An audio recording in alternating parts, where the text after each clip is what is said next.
Why stay earthbound when prosperity awaits you in the stars? Come to Halcyon, the only colony on the edge of the frontier, owned and operated by corporations. A trip of 10 short years will feel like mere minutes, thanks to the comfort and safety of your very own hibernation chamber. You'll wake up in a perfect society designed to maximize your productivity, with guaranteed full employment. With only a minor term of service, you will become the master of your own destiny when you go out of this world to the Halcyon colony.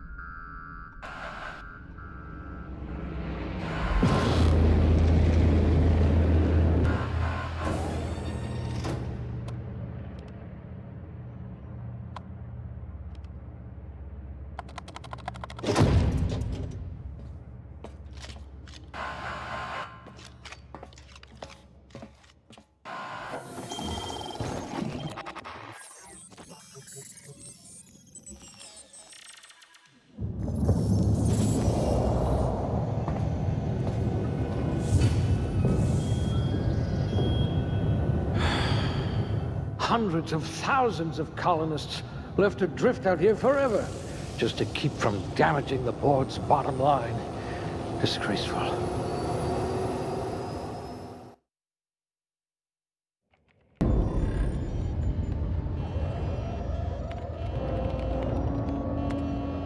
Looks to be your lucky day, my friend.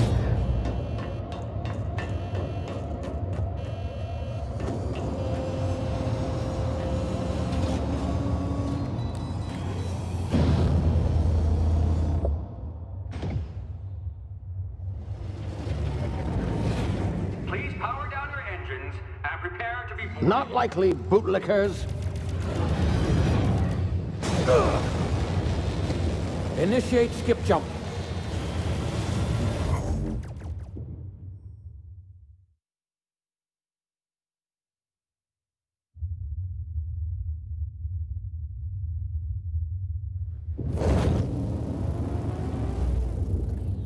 Status. Structural integrity down 25%. Power levels down to 90%. If drive is inoperable.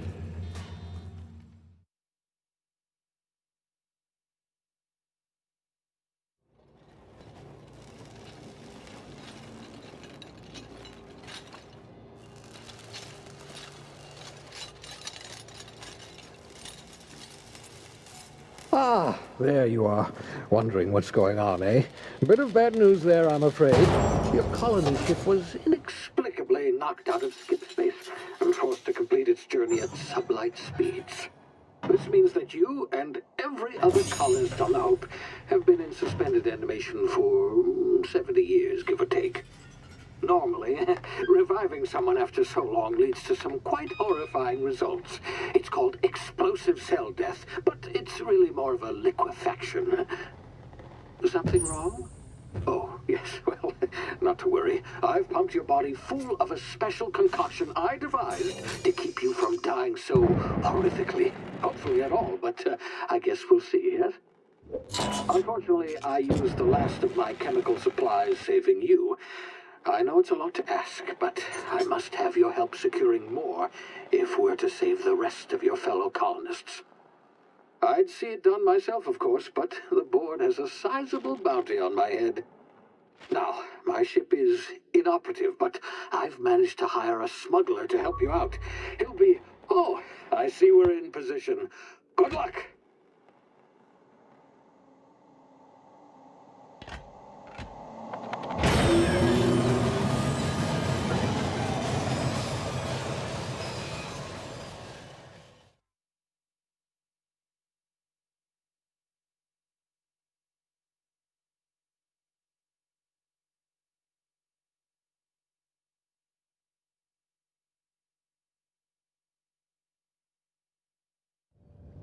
Can you hear me?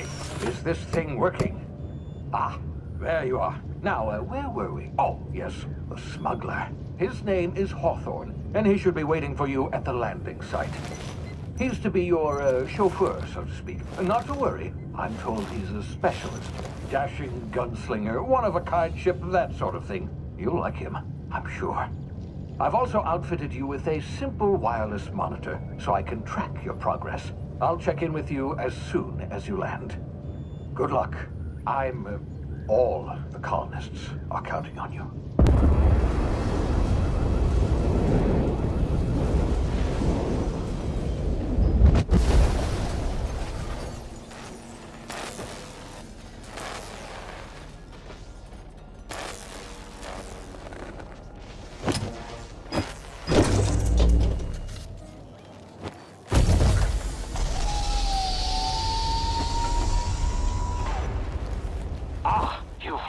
Good. Hawthorne should be close by. What in law's name? Is that him? Oh, that idiot. I told him to plant the beacon and move away.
Easy now. You've been frozen for a while. There's bound to be unforeseen side effects.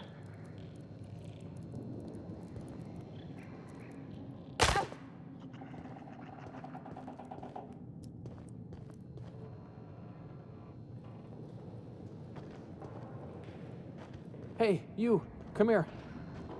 You've tried the best now. Now try the rest. Spacer's choice. Oh, wow, that stings.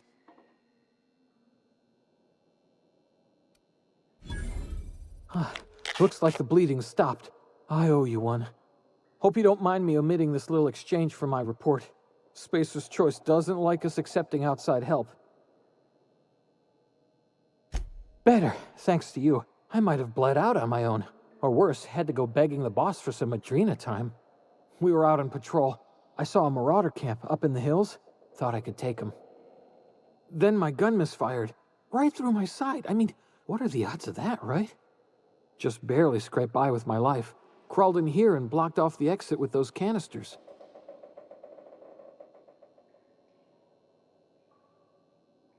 Gibbering, flesh-eating, law-breaking, unemployed lunatics with guns. Some hull had grounded their spacecraft out in the open. That's a real good way to attract marauders. See those canisters by the entrance? Marauders come sniffing around in here, and I can take them all out with a single shot. Not bad, huh?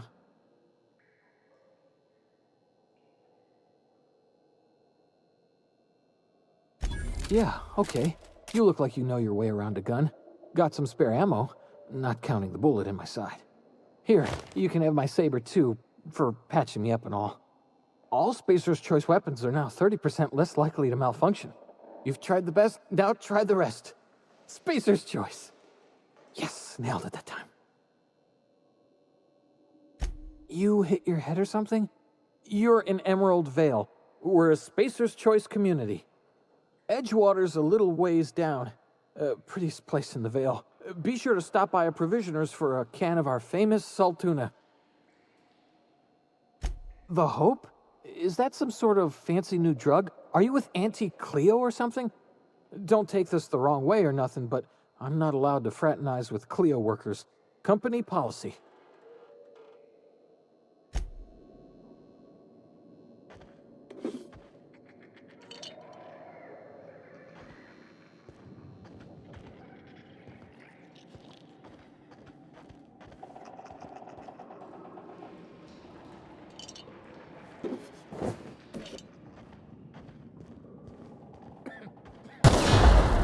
scratch my ears! Oh, what just happened? Can you hear me?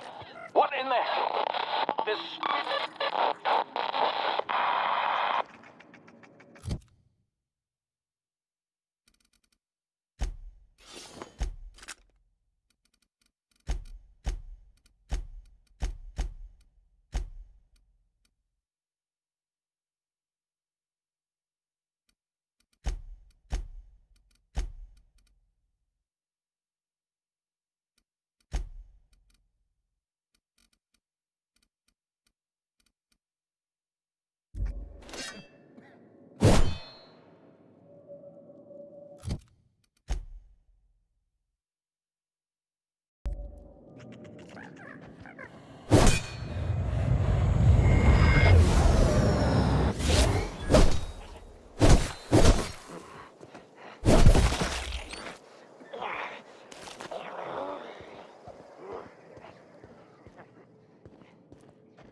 Something there?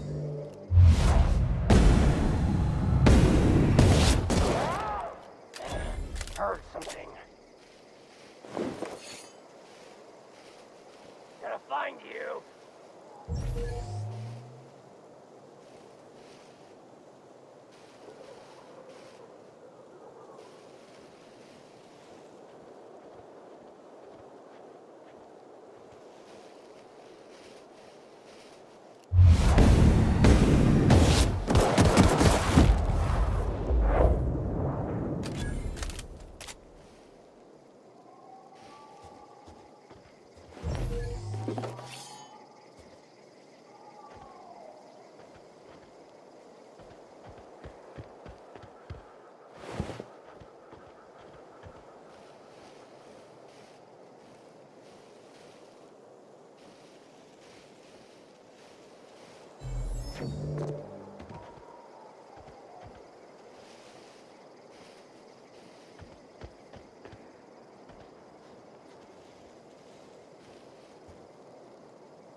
Hey!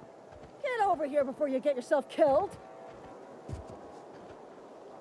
Don't know where you came from, stranger, but you best keep your head down. There's marauders hereabouts, and worse, landing violators. Gall on that rung leech. Landing in the Vale without using an official Spacer's Choice landing pad. I'd slap him with a fine if it weren't for all these marauders shambling about.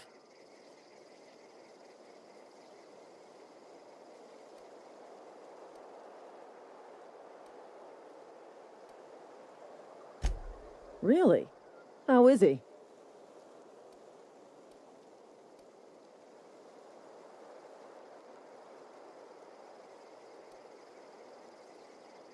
Shouldn't have done that. Spacer's Choice family ain't authorized to receive medical aid from off-brand physicians. We'll see him back to Edgewater, just as soon as I cross these marauders off with the swift, cost-efficient fury that's made Spacer's Choice the most trusted brand in personal defense. I just, need a couple of winks to catch my breath. Stretch my legs some.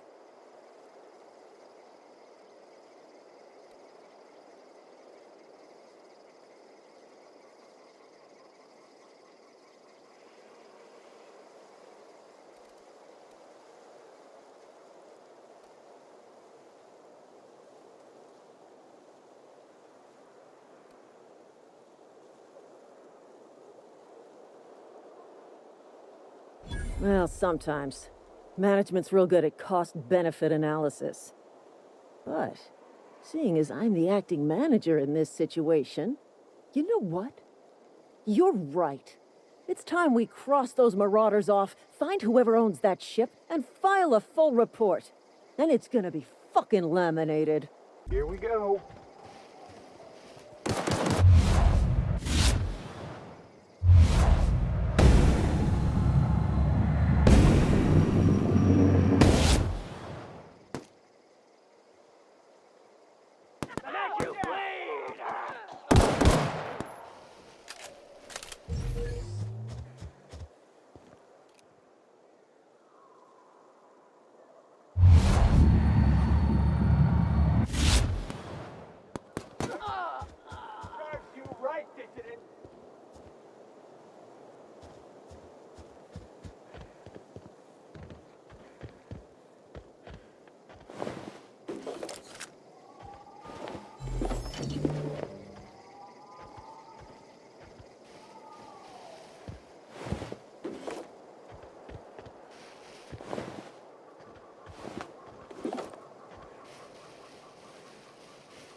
This is gonna take a lot of paperwork.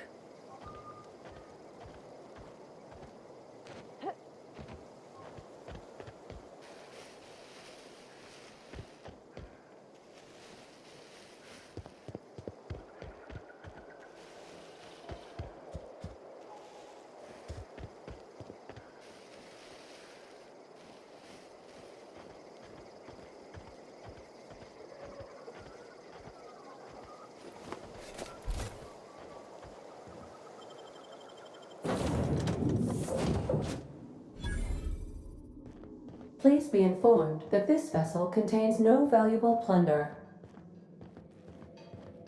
Intruders are not authorized. Marauder, please be informed that ignoring me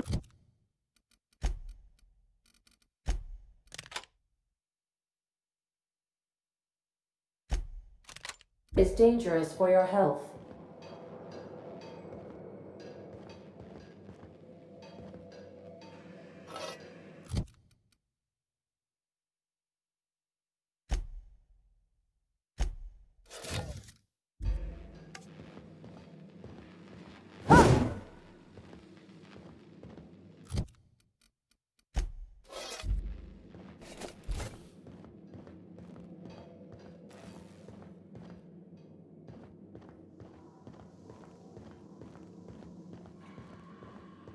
Unauthorized access of spacefaring vessels is a crime. Please submit yourself to the authorities. Hello, Marauder. I am Ada, the autonomous digital astrogator of this vessel.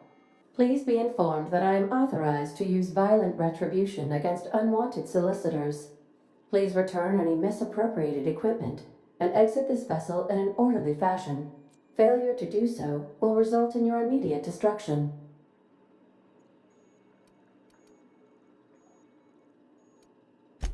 Jettison procedures initiated. Disengaging airlocks.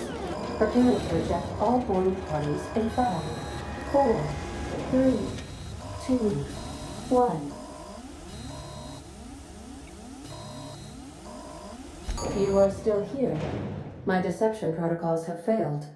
I have been programmed to express disappointment. This vessel is the registered property of Captain Alex Hawthorne. I am incapable of accepting orders from anyone other than Captain Alex Hawthorne.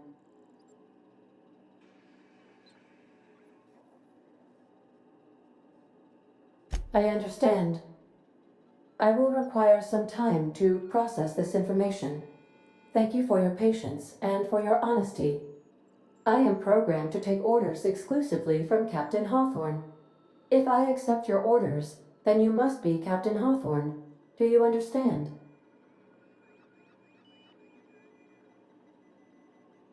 Well done, Captain Hawthorne. I see your powers of deductive reasoning remain intact. Unfortunately, our engine is currently inoperable. Our main drive suffered a critical power failure, and we were forced to make an emergency landing. The main drive's power regulator has been irreparably damaged and must be replaced. Astutely observed. However, the probability of locating a power regulator within a worker settlement falls within acceptable parameters of certainty. High-capacity power regulators are sometimes employed in the electrical networks of worker settlements. I have taken the liberty of printing you a new Captain's Identity cartridge. Please try not to lose it this time. This cartridge identifies you, Alex Hawthorne, as the registered proprietor and captain of the Unreliable. Do you understand?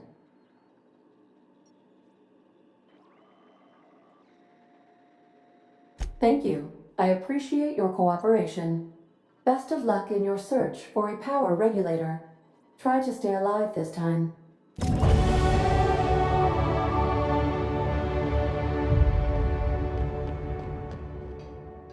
If your equipment is in need of repair or modification, the Crux 2000 workbench is at your disposal, Captain. Due to catastrophic power failure, all doors will remain on security lockdown.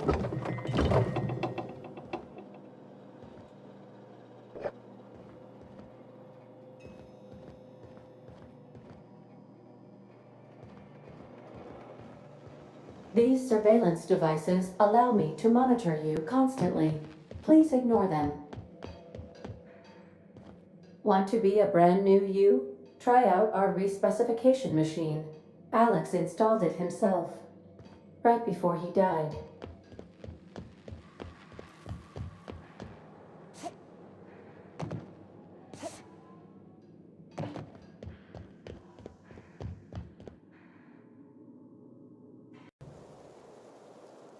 Say, this wouldn't happen to be your ship, would it?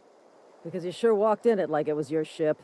And if this ship is yours, well, ma'am, you owe Spacer's Choice a hefty fine. Afraid we gotta dock your pay.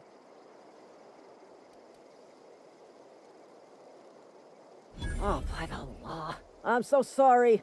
I had no idea we had an inspector coming. If you'd like to speak with my manager, I report to Constable Reyes in Edgewater. Edgewater's not too far. Just follow the road east of here, over past the cemetery. Now, if you'll excuse me, I need to inspect the crime scene before I make my report. This is gonna take a lot of paper. Marauders, deserters, illegal landing. What is this colony coming to?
Thank the law.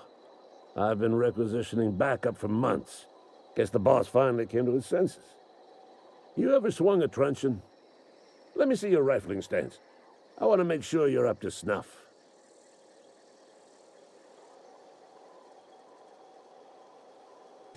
The war! The coming apocalypse! Man versus machine! I'm talking about mechanical soldier. Cold, heartless automatons made of iron and lies. That's right. That's what I've been saying.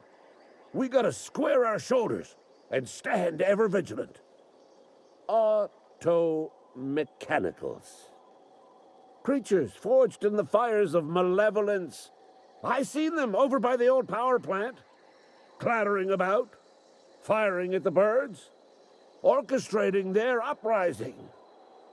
When the swarms of mechanicals come clanging on over that hill, where will you be? Cowering beneath your cot? Or standing shoulder to shoulder with the resistance? I've been gathering up a war chest over the years. Saw tuna cans mostly, some Spacer's chaw, few bit cards. I'll reward you for your aid. Enlistment fees? Yeah, I suppose. Wouldn't want to give the Resistance a bad name. They have sent a scout, prowling around the junkyard just behind our beloved town. This scout must not be permitted to return to its base of operations. Cross it off, then report back.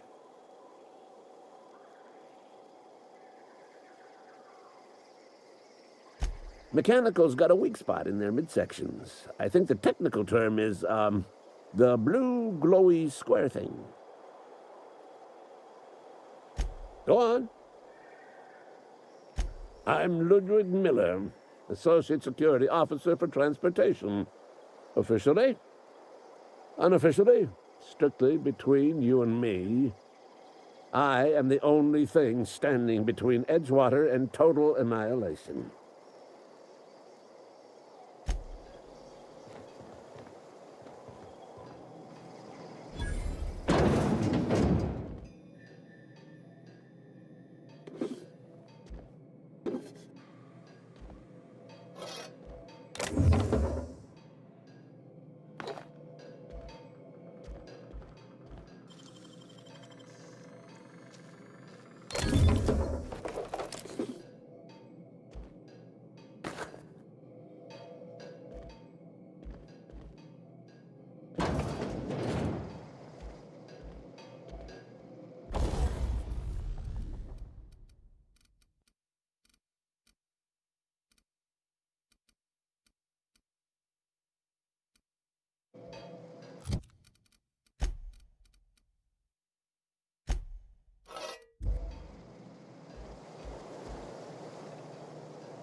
Whoa, hey. Really go for some Where'd you something. come from? Running around in a marauder's attire. You're liable to give some people the wrong idea. It's in poor taste. Dressing up like a marauder's disrespectful to all the workers that got eaten by them. Ain't safe out here. You'd best head into town. Avail yourself of Edgewater's high walls. And low prices.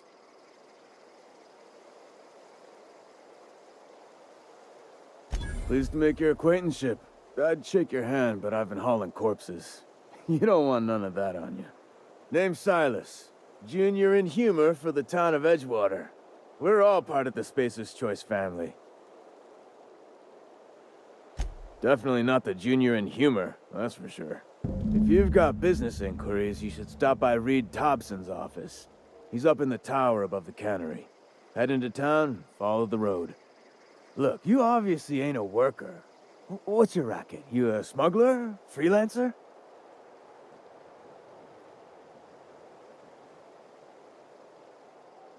Edgewater is a company town, board-owned and operated.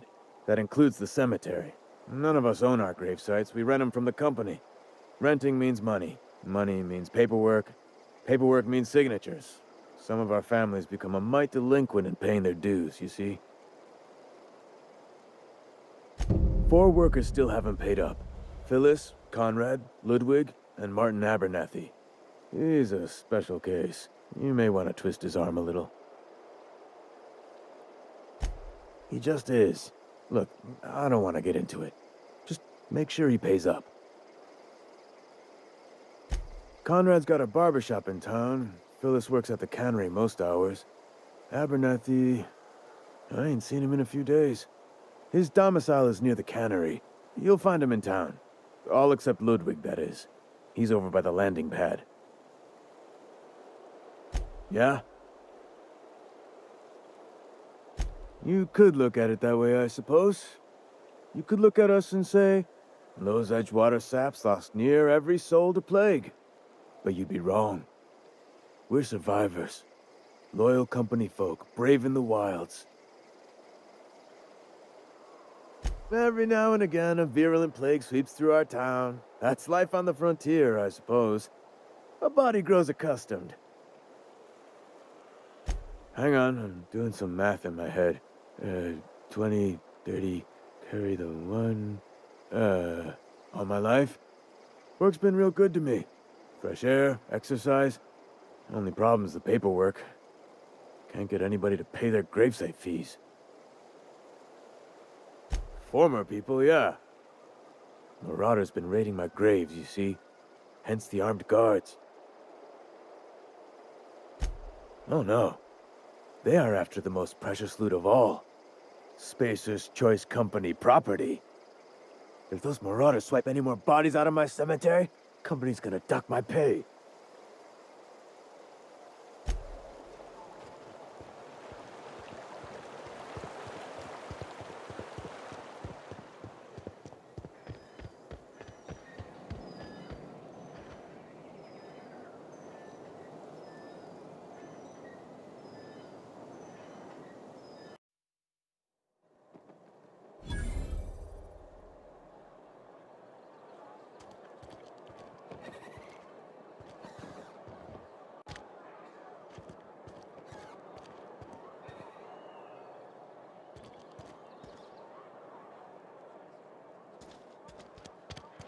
Another day at the cannery.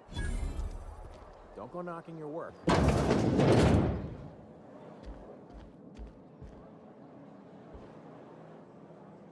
It's not the best choice, it's Spacer's Choice. And before you ask, I'm all out of deluxe salt tuna. All I've got is gourmet.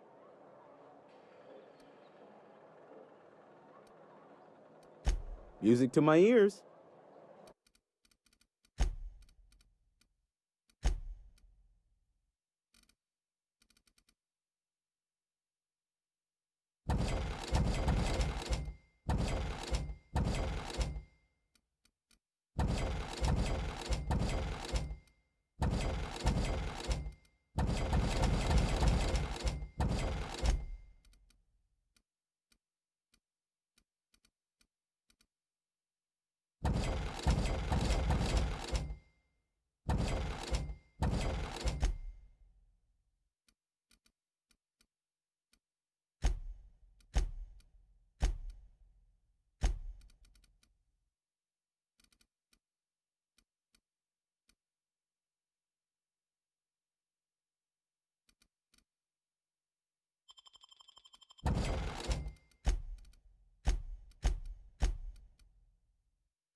Another day at the cannery.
Searching for repair bay.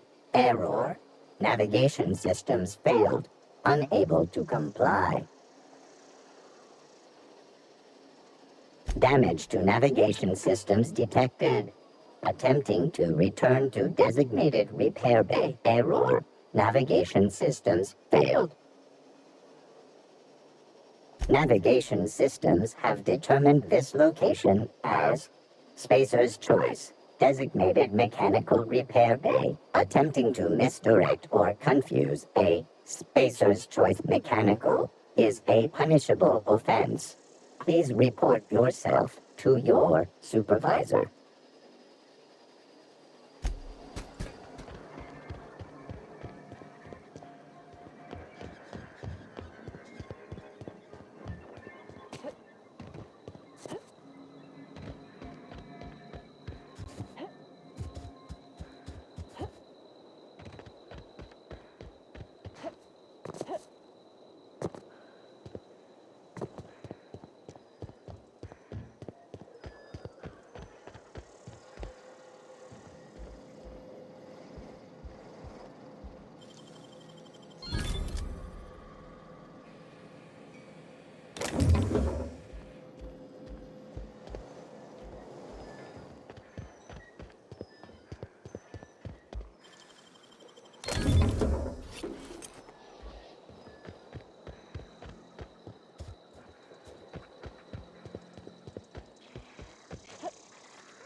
Got my sights on you.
Huh? You hiding?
Huh?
logos. Something there?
Processing.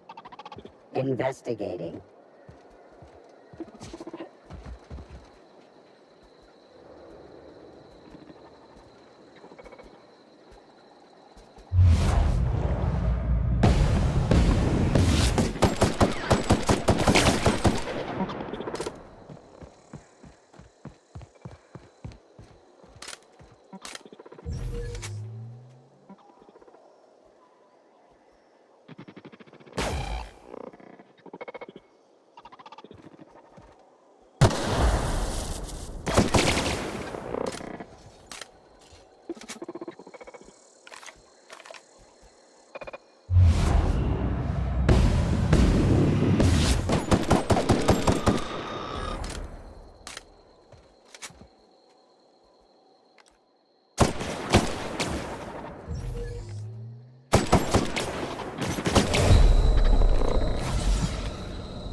Bring us honor, soldier.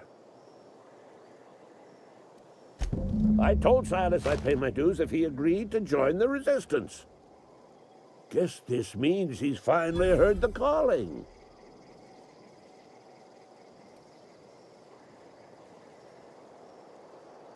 Mechanical repellent!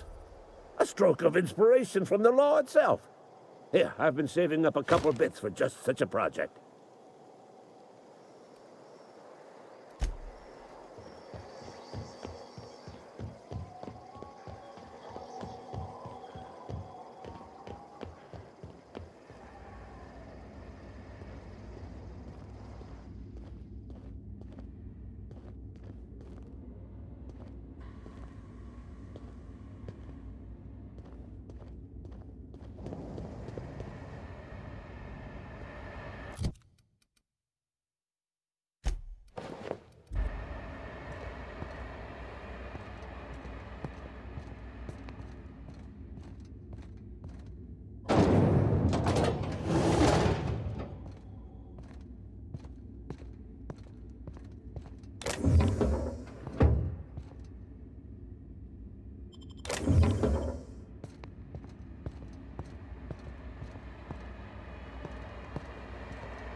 Don't make me report you to Mr. Thompson.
It's not the best choice. It's...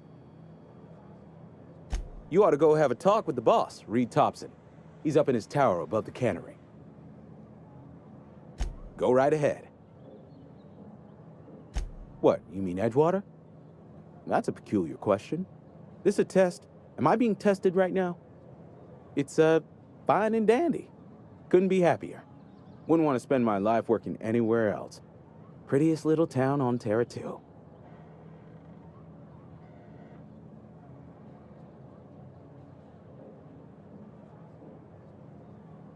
I have every reason to be. I caught a real break working in a place like this. I don't get paid for banter. Was there something you needed? Go right ahead. Other than yourself? Definitely the vicar. Don't get me wrong. He seems a decent man, cut from church cloth, knows his scriptures. But there's something about him that bothers me. Like he's not one of us. Sometimes I suspect he doesn't even want to be here. Plague? I don't know anything about a plague.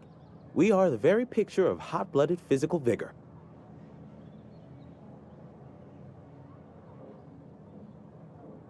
You have got the wrong idea about me. I've got nothing that needs hiding.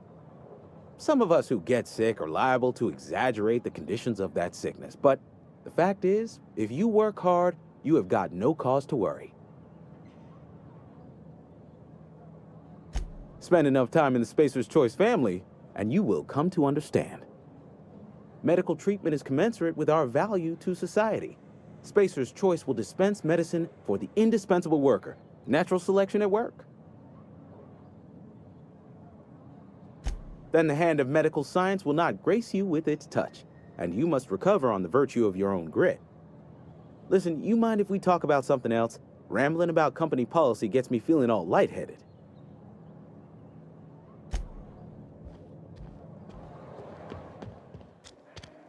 Had your rations yet? Yeah.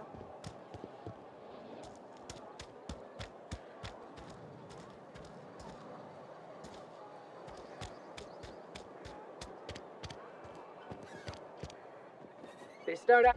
Keep your distance, friend. Sick house is no place for a traveler. I appreciate the company and all, but you really ought to leave. You don't want to be seen around me. Because I'm sick. You don't want to associate with people in the sick house. We're not worth your time. I'm in about as much trouble as I can be. No reason you ought to be tarnished by association. People are gonna talk. Figured it was obvious. I got sick. Couldn't get better on my own. Got moved here for everyone's sake.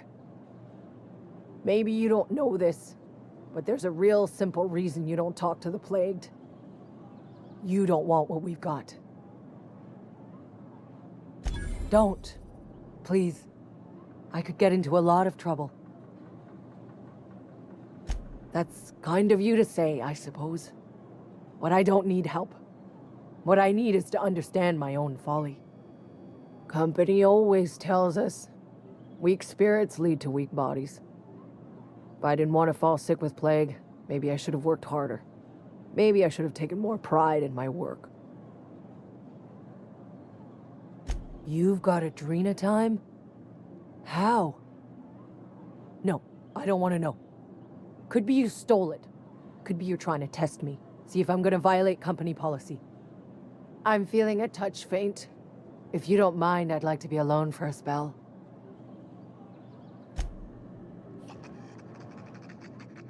Sick days.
If you're falling sick, I don't want you near me.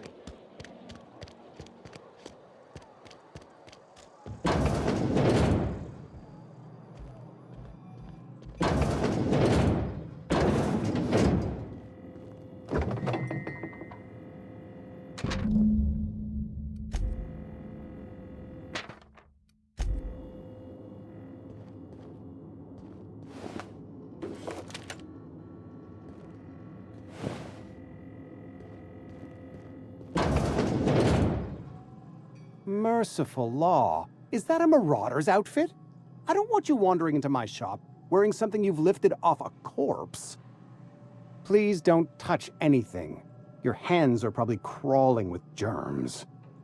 Physical hygiene recapitulates moral hygiene. Cleanliness is next to lawfulness.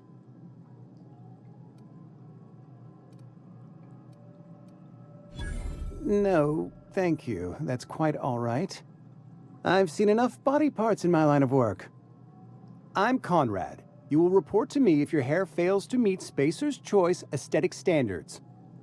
You will also report to me in the event of your death, whereupon I will clean and prepare your remains for interment.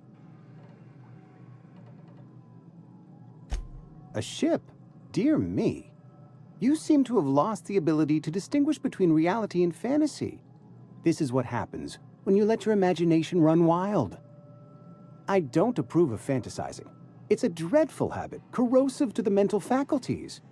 You ought to let the vicar take a look inside your head.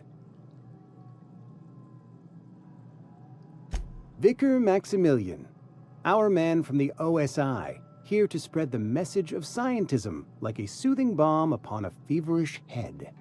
Or so you'd expect. You'll find him in our local church, probably neglecting his duties.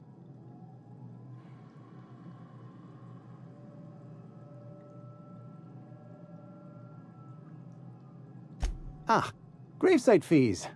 Silas and I had talked about this at length. I thought I'd made it clear my pecuniary situation precludes the necessary restitutions. As broke as pie crust, friend. Bitless, indigent, destitute. I simply cannot afford it. I am a blemish on the prosperity of our fair settlement. When I expire, I expect Silas to toss my body into a ditch.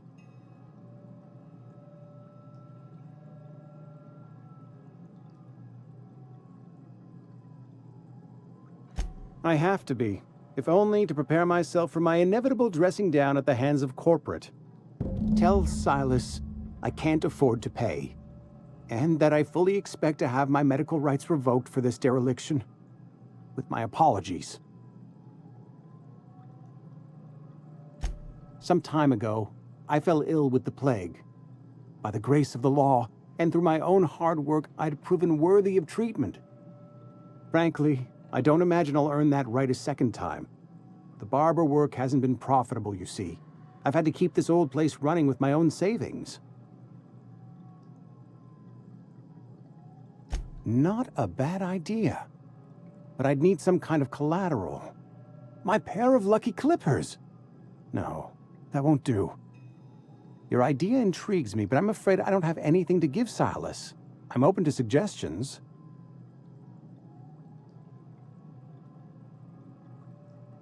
You know about Eugene? How? Then, you know Phyllis suggested selling off Eugene's gold teeth. I didn't approve of the idea then, and I don't approve of it now. Eugene's golden teeth were a family heirloom, representing 3 generations of poor dental hygiene. He took them to his grave. That's unthinkable. Eugene's body and all rare earth minerals contained therein are solely the property of Spacer's Choice. I can't ask Silas to dig up a man's body and pry a few teeth loose from his jaw just to pay my bills. Can I?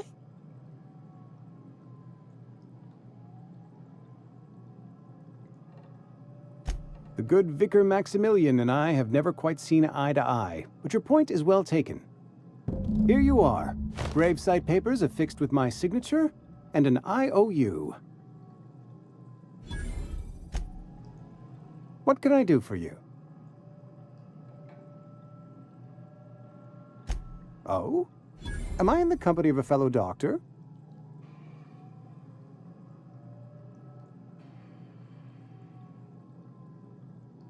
Experience was my teacher. Experience and... So, you want to be an embalmer, brochures 1 through 5, courtesy of the Spacer's Choice Department of Career Development. Go ahead.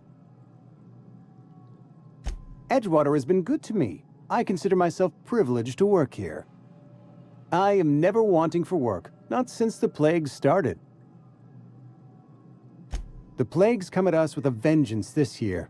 Lost 6 workers in as many months. I wouldn't call them good workers, mind you. If they were any good, they'd have been treated. Still, it is a shame. Fever, chills, fatigue, aching, vomiting, an excess of phlegm, a tendency towards belly aching.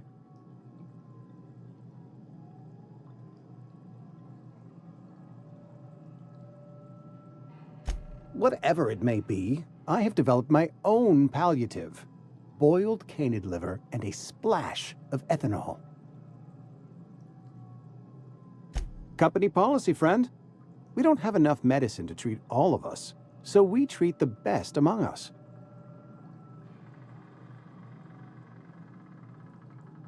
Mr. Thompson's brainchild. Have you met him yet? Thoughtful-looking fellow, stares out of his office most hours.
read the latest. If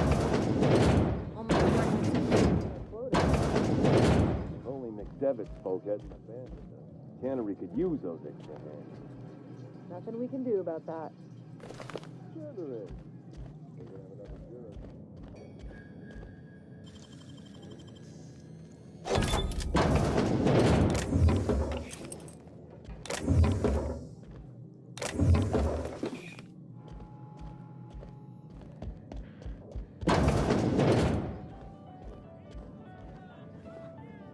I don't know you.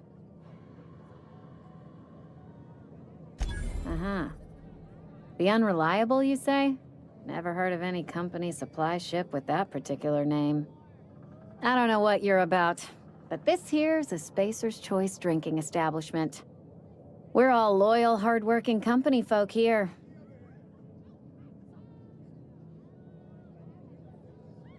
You really think so? That's kind of you. I've been trying to keep the floors clean. You got no idea how long it takes to scrub the tiles. Guess I misreckoned you. Sorry about that. I didn't mean to be curt. We just got some problems lately. I can get you a drink if you'd like. Gotta ask you to enjoy your beverage within the premises, though. Can't risk you bringing a drink over to those deserters. You understand. Coming right up.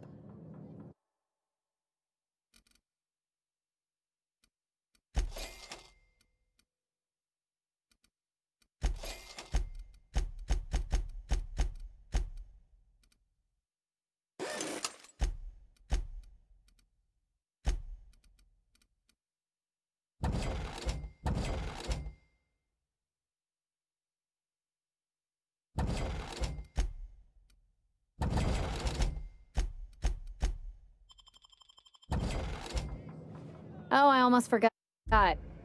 Plague.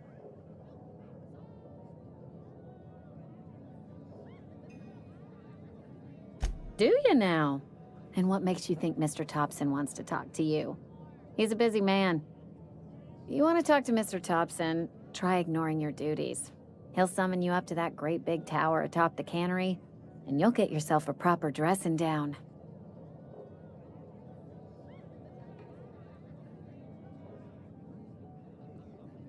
It is a good thing. If you're not pulling your weight, you don't deserve to live here. Simple as that. Go ahead. I don't see how that's any of your business. You're the first to ask after me in some time. I'll give you that. But I don't have a story to share. My family's worked Spacer's Choice for 2 generations, and I've lived in Edgewater just about all my life. Wanted to work in the sciences once upon a time. Would you believe it? That was a wild fancy. Glad I disabused myself.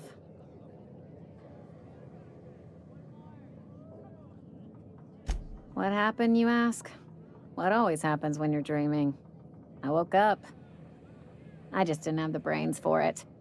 Asked too many questions. Wasn't suited to the work. So I did the right thing and worked the life I was always meant to live.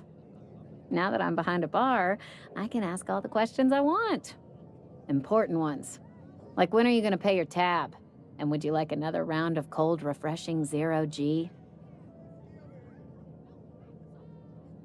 Don't talk to me that way, please. Spent many years disabusing myself of that notion. Don't need you putting it back in my head. Lab work ain't for me. Never was. Never will be. Spacer's Choice put me where I belong, and for that, I am grateful. They did. They gave me a life, gave me a purpose. This is where I belong. What's wrong with that? It's good, honest work. Pots and pans don't scrub themselves. Glasses don't fill themselves either. Unless you're in Byzantium. I hear everything's automated there. Not that I'll ever find out. Not so fast. I told you about my life. Your turn to tell me about yours. So, what's your story?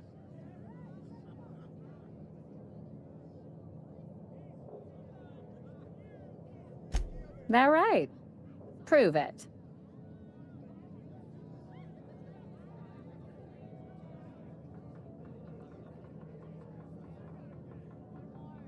Whew. You knocked your head in the cannery, didn't you? Injuries come out of everyone's pay. Says so right there in your contract. So, you want to tell me what your story really is? Ah, I know that serial drama. They were playing it just the other night. What was it called? The Last Spacer? You're right. I don't believe you. I'd advise you to keep that story unsaid. Don't want people thinking you're a loon. Ugh, is this the start of a joke? If you want me to laugh at your jokes, it's a 3-drink minimum.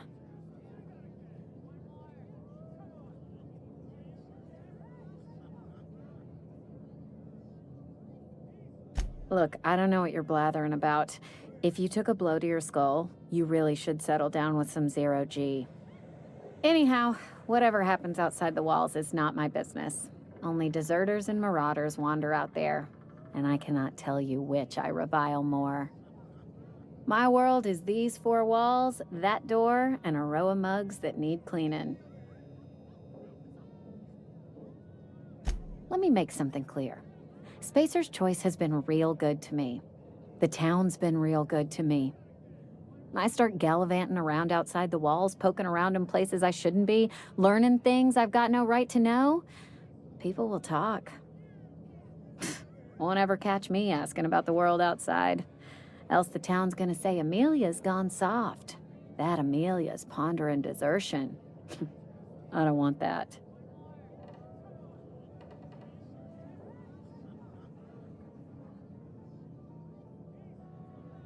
There you go with that thinking again. Didn't anyone ever tell you it's dangerous? I've said enough. People come here to drink their problems away. If they wanted to face their problems, they'd go see our vicar.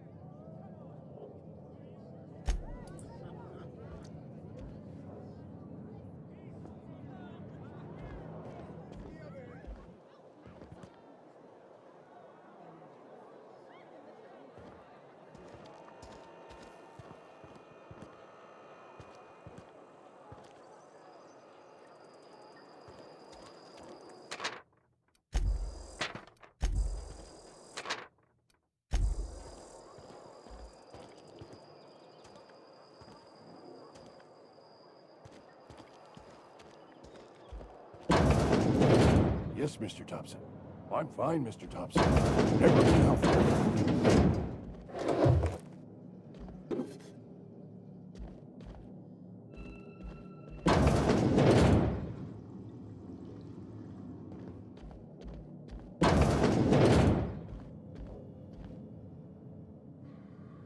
Oh, sweet merciful law! A marauder's in my domicile!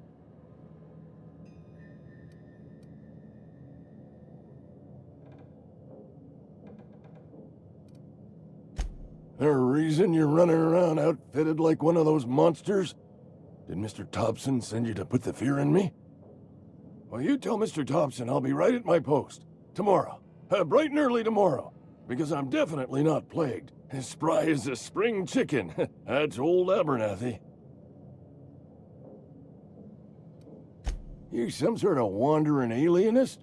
Walking into a man's own domicile, pestering him about his mental state?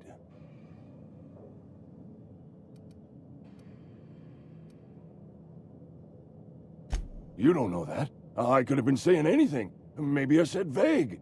You know how words sound a mite strange when you're sick. Wait, no. Oh, damn it. Okay, listen. Maybe I am feeling a little under the weather, but I swear I'm on the mend. Please, don't tell the constable.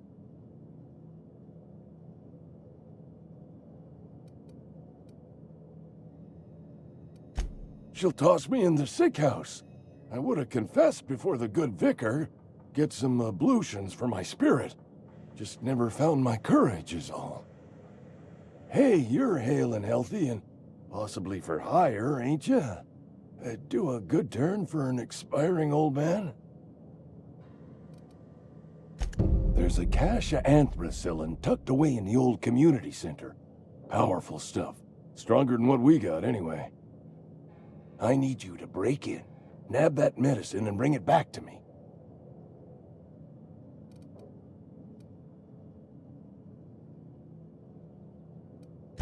You oblige me with your haste.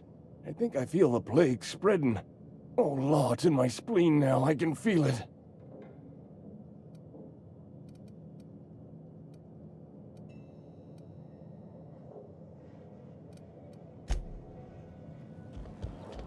Hey, I need to talk to you. Excuse me. I'm Esther Blaine, Spacer's Choice Actuary. I overheard your talk with Abernathy. I hope you're not thinking about getting him that medicine. Abernathy is a well-known hypochondriac. Anthracillin is wasted on him. You're better off selling it to me instead.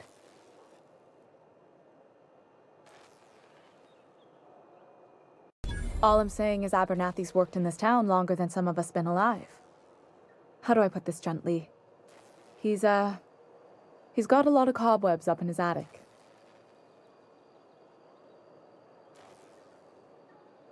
Thanks. I'll see to it that this medicine gets to the people who need it. Here, something for your trouble. Nothing personal, but I hope we never do business together again. Don't want to make a habit of consorting with smuggler types.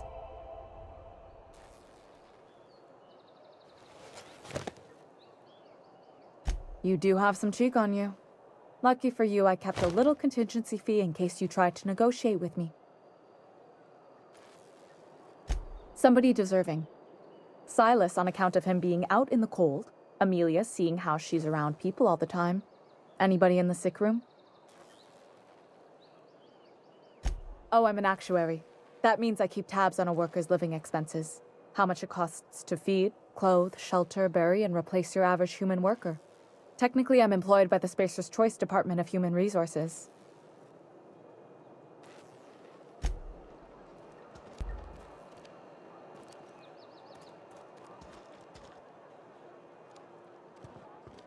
I've been feeling pretty low these days.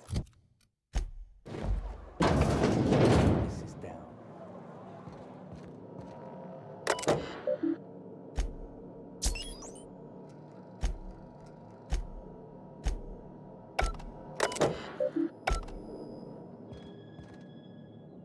Welcome to the Spacer's Choice Constabulary. We are Halcyon's leading brand in frontier justice.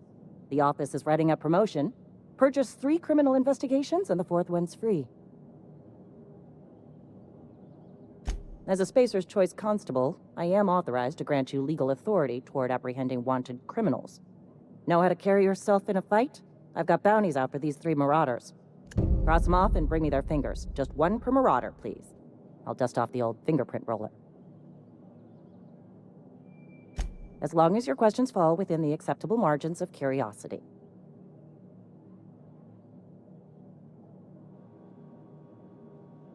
If this is a setup to a joke, you should know I've never found anything amusing in my life. I don't serve Edgewater. Edgewater and the entire region of Emerald Vale serve Spacer's Choice. Spacer's Choice is a wholly owned subsidiary of Universal Defense Logistics, which occupies a seat on the Halcyon Holdings Corporation, also known as the Board. I must admit it bothers me that you don't already know this.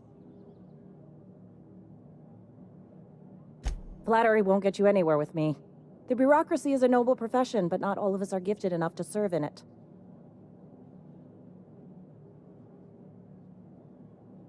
His likeness decorates many a wanted poster.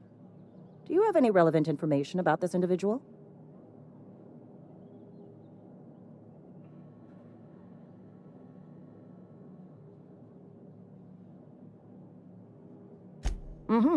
Shot you into space.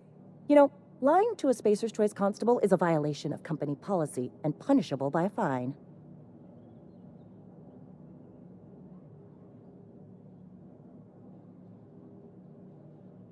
It is for Spacer's Choice. Unfortunately, the arrest of Mr. Wells falls outside my authority.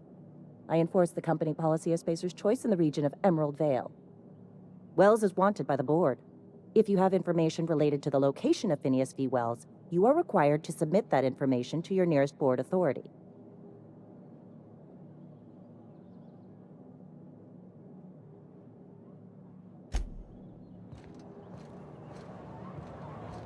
I've been feeling pretty low these days.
Hey, you hear about Wilson? Heard Marauders got him. Just between us? Wilson deserted.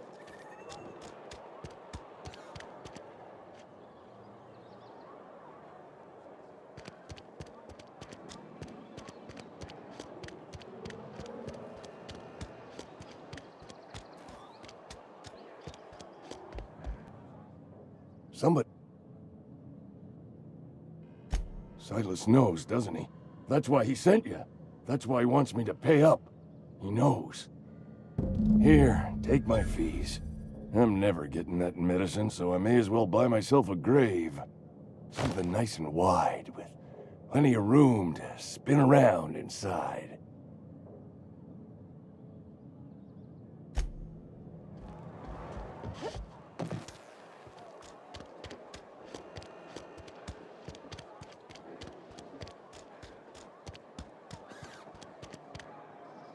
Don't make me report you to Mr. Thompson.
You the new worker?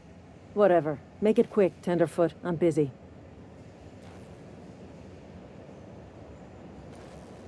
Shit.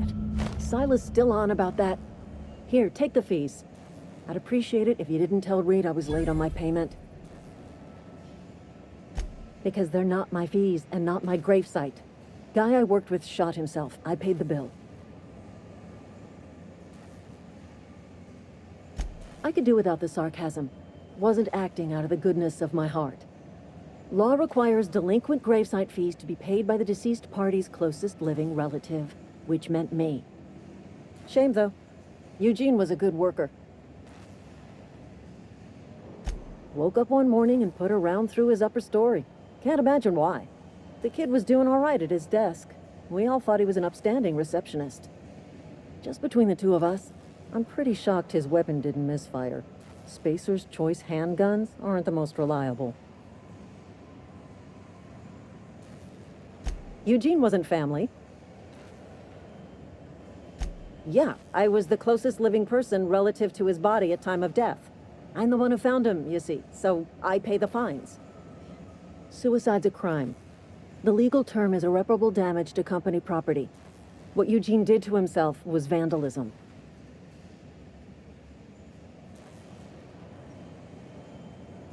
I'm plenty serious. In fact, I'm a little upset Eugene didn't think things through.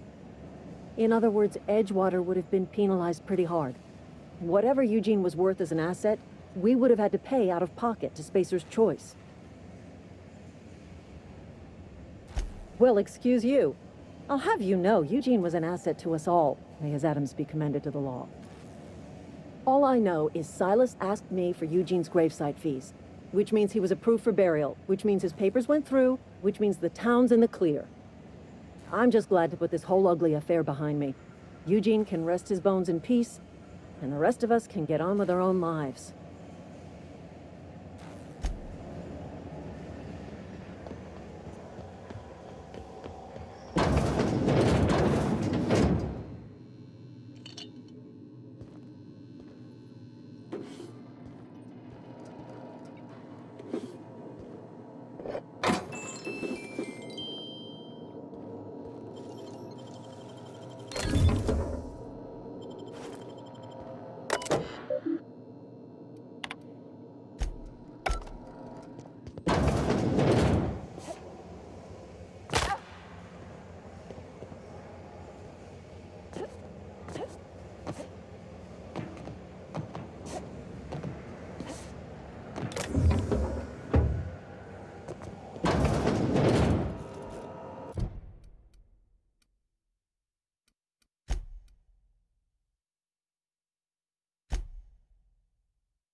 Miss Holcomb, I need you to explain this to Messenger. The grease monkey, Argo? I'm sorry, Mr. Thompson, sir. You asked why it's taking so long to fix. The answer's technical. Don't apologize. Just try using small words for me. The can's bust open in the oven because she's set to cook saltuna, which isn't what we've got. Mr. Thompson? I think there's someone here to see you. Focus, Miss Holcomb. You and I are still talking. Let's start over. Walk me through the process. Seems we've got a guest. Really now, Parvati, I do wish you'd spoken up. I do apologize. I was given no forewarning of your arrival, or I might have welcomed you at the gates myself. I'm Reed Thompson, Outpost Administrator. I must say, wearing a Marauder's outfit is in very poor taste. I do wish you'd show your uniform a little more respect.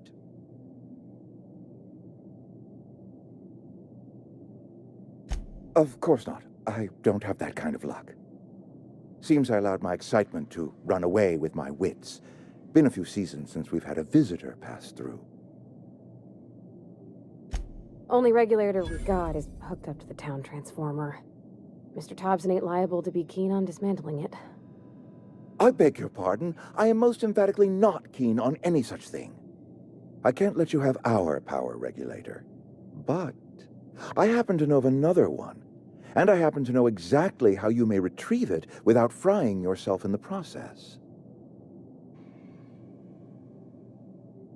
My proposition benefits the both of us. Please, hear me out. There's a power regulator in the old botanical lab. It's mostly abandoned, so all that power is being squandered. Go down to the geothermal plant. Reroute power from the botanical district over to us. Once their power's shut down, you can have their regulator and be along on your way. I was not entirely sure how to tell you this. The botanical labs are not legally inhabited, but there are people who live there.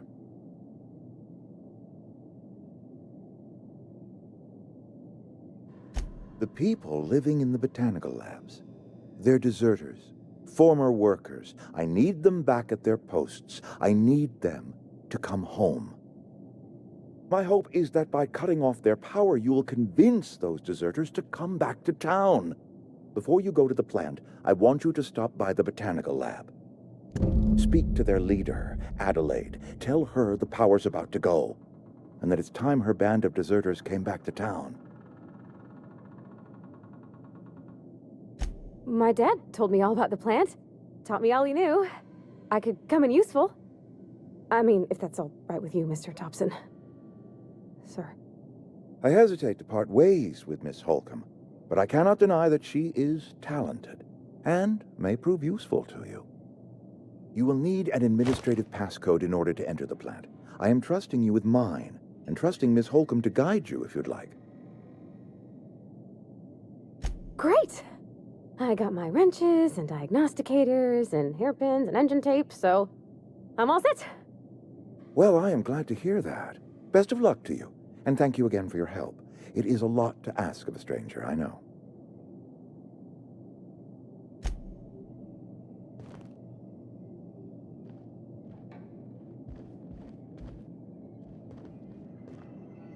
You some sort of freelancer?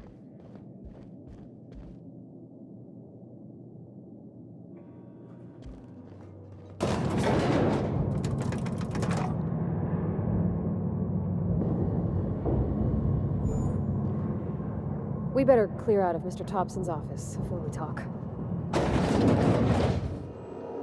Hey, ma'am, can we talk? Sorry. You just want to get out of here. And you likely don't want to tag along like me. It's just, Mr. Thompson has his own view on matters, on account of it's his job and what all, but that's not the only side of the tale.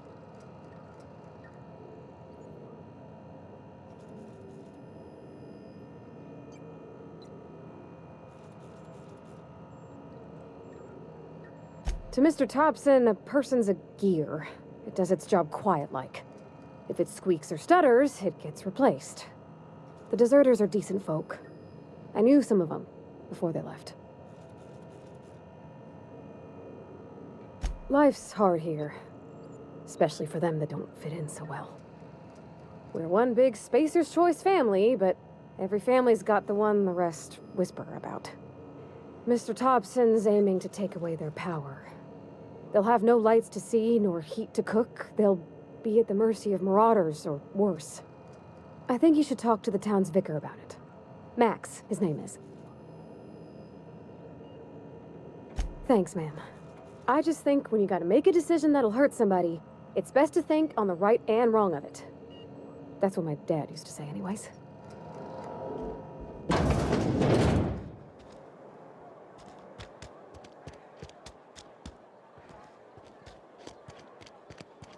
I'm sorry. I'll just be a minute. I've always felt weird in here. It's too clean.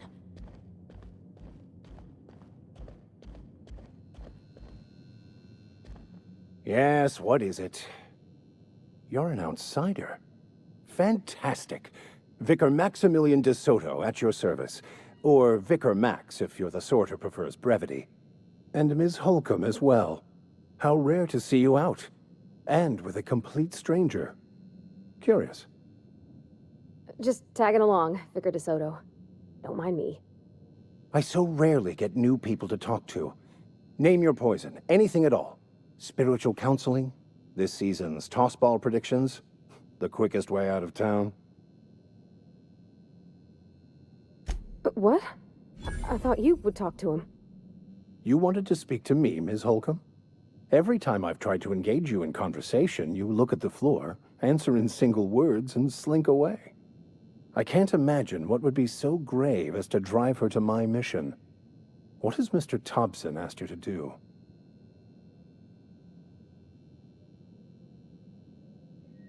Depriving them of safety from the marauders and wildlife. I can see why that troubles you. Miss Holcomb has a soft heart. Always has, if you believe the talk. Assuming your goal is to save as many as possible, then you should bring everyone together.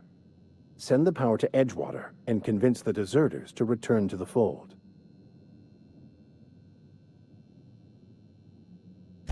If it were as easy as a few soothing words in the right ears, I'm sure it would have been done already. Consider it a challenge. If you don't mind a bit of unsolicited advice, be cautious on your way to the geothermal plant. It is not as safe as you might assume.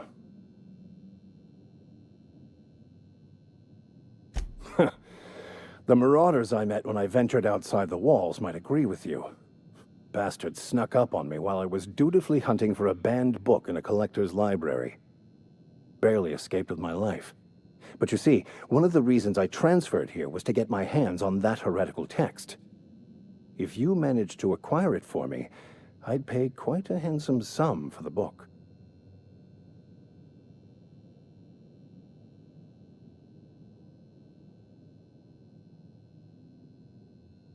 It's a handwritten journal. A faded blue cover with the name M. Bakonu handwritten in the lower corner.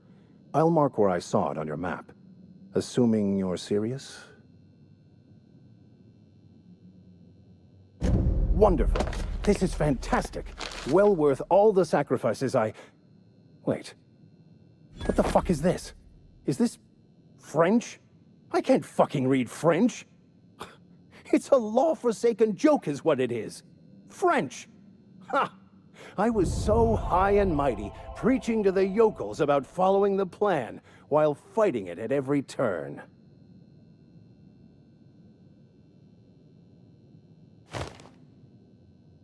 I've spent my life searching for the keys to unlocking the secrets of the universal equation that underlies the plan. I had hoped this book held some of those answers. I became so desperate, I even got myself assigned to this plague-ridden backwater to find the damn thing. All the time and suffering I've spent. Wasted.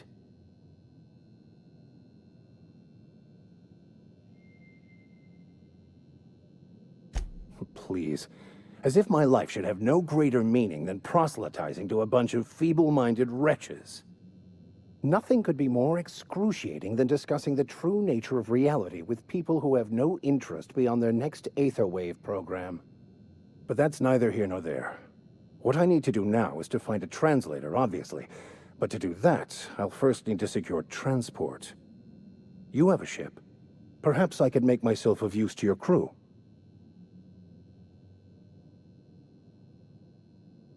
Certainly. I already gave you most of my money, but I can offer you free spiritual counseling, and I'd be happy to watch your back. I'm pretty handy with a tossball stick, or any blunt instrument, really. I'm also a passable gun hand, if it comes to that. I can usually talk my way out of conflict, though. Oh, I'm fairly competent at hacking computers as well.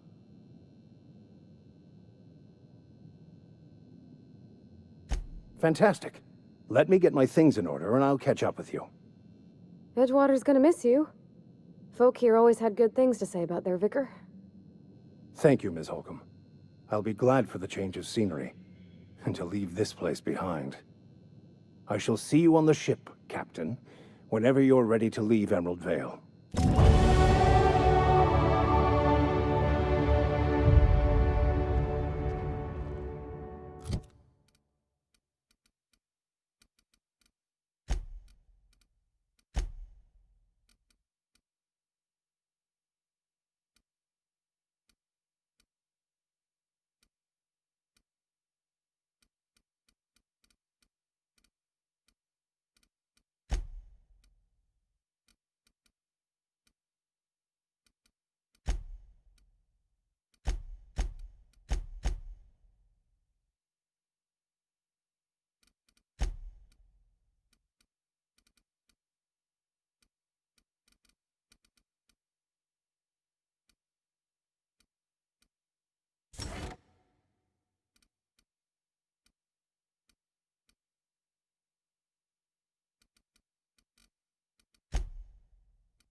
Something got you down? Nothing. Just don't want to fall sick.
Heads down.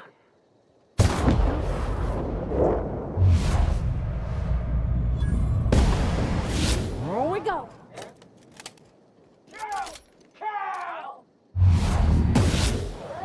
Don't mess with us.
First one.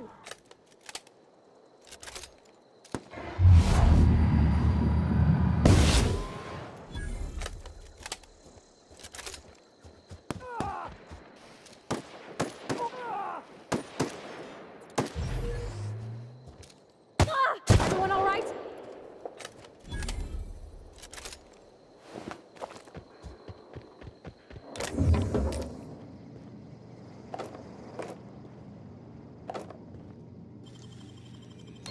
I wish I could do that.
Searching for repair bay. Error. I could probably fix that. I mean, if you wanted me to. That's not bad work, ma'am. You done this before? Navigation systems operational. Optimal path toward repair bay detected. Initiating self-diagnostics.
I don't know anybody who ever came out this far.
Here we go!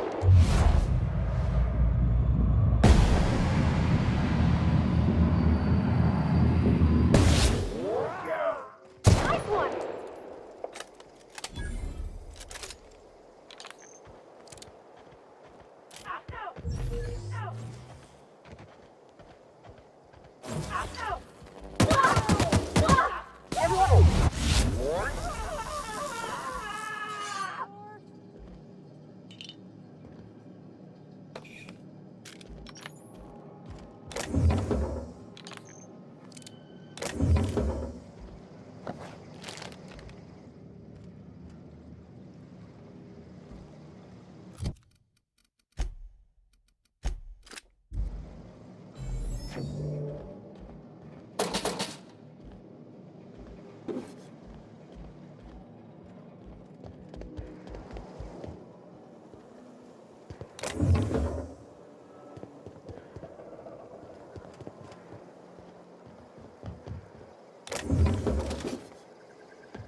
Wow, you crossed them all off, like some sort of heroic accountant running down a list.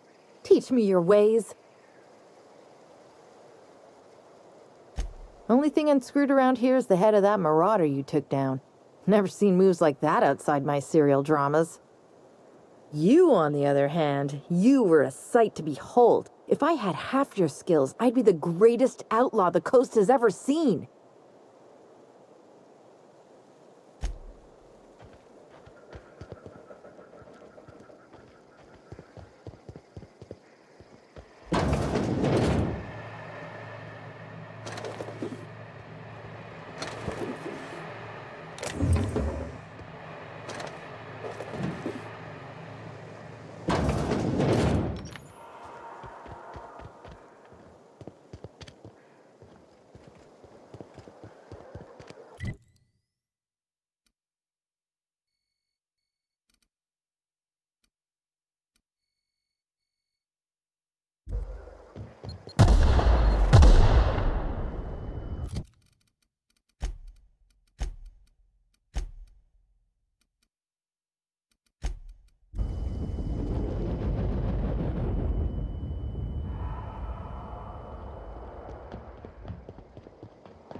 Move along, stranger. We don't want any trouble.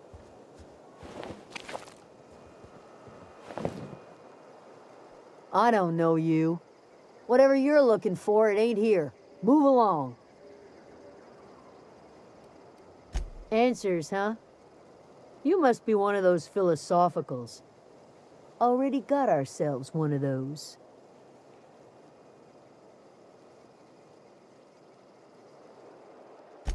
A geo what? Look, plants ain't my purview. You're better off asking after Adelaide. If you're gonna start wandering around my camp, know that I got my sights on you. Over in the hothouse, tending crop. Enough with the questions. No offense, but I've got a lot on my mind. Explains why you're still yammering on at me. No, I'm sorry. That was unworthy of me. Lady named Zoe went missing some nights ago. Just up and vanished without a trace. Now I'm pacing around wondering if marauders got to her. Thank the Eternal. Wait, Marauder Camp. Is she all right?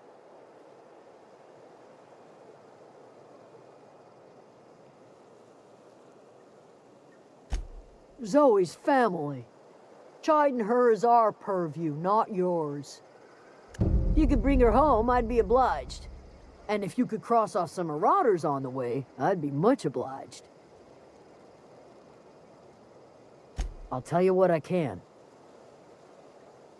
Well, enough to know we never got on.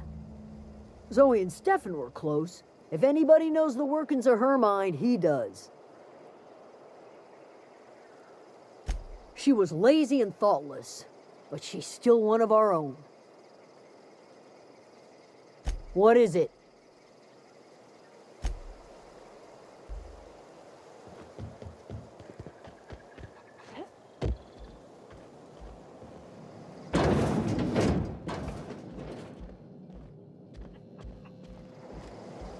I'm going.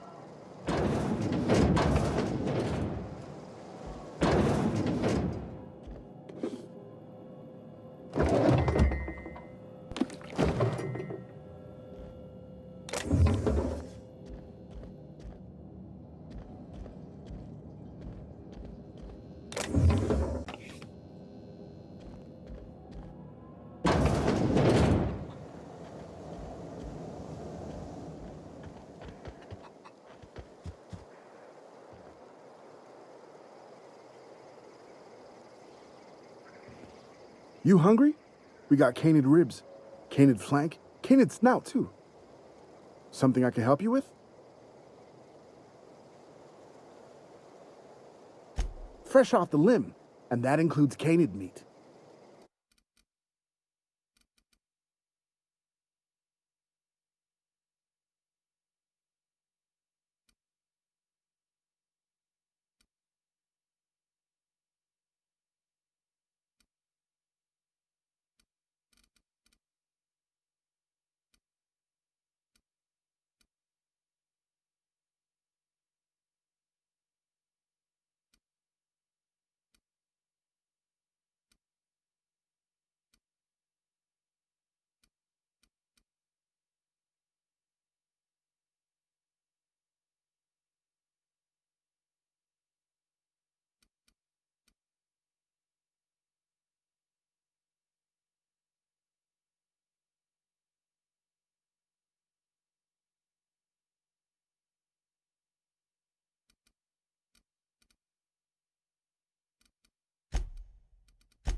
Something I can... You mean Zoe? Yeah, we were pretty close. Not like her to go loping off. Zoe and I were gonna watch the serials, as is our custom. She never turned up. I looked around, but she was nowhere to be found. You sound like some type of corporate fixer asking all these questions. Zoe was always obsessed with this serial, Masked Marketeer. A scion of Byzantium turns to banditry and teaches his marauder companions the wisdom of free market economics. Shame she up and vanished when she did. I had a surprise lined up for her. The other day, I got my hands on a genuine copy of the latest Masked Marketeer. I was gonna surprise Zoe with it, but she was gone the next day. Not much of a chance, no. Mind if I ask why you're interested? Zoe's living with marauders? Yeah, that sounds like the sort of sideways, sprat-brained plan Zoe'd come up with. Yeah, could be you're telling the truth. Or maybe you're trying to wheedle me into relinquishing my only copy of the Masked Marketeer. It's a collector's edition after all.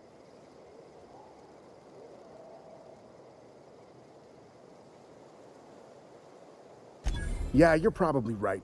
A true fan would have displayed a gleam in their eye upon hearing the words collector's edition. Here you go, latest copy of the Masked Marketeer. Tell Zoe we're all waiting on her.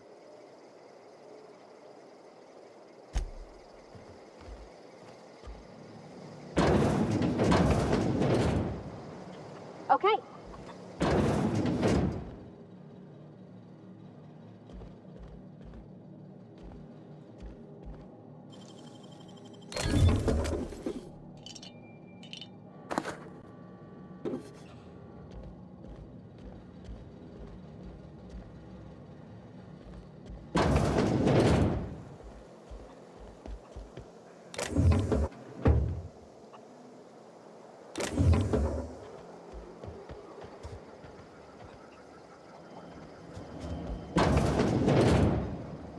If you're hungry, Stefan's got supplies.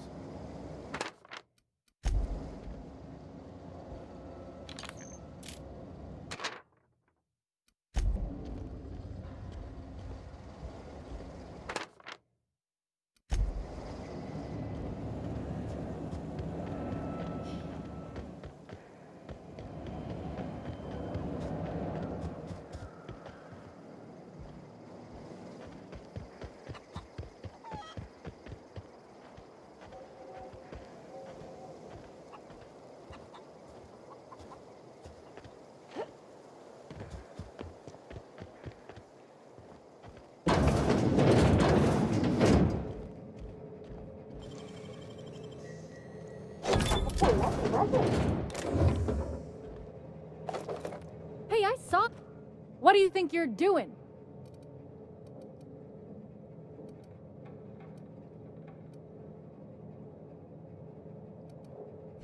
Just don't make any trouble for me, okay?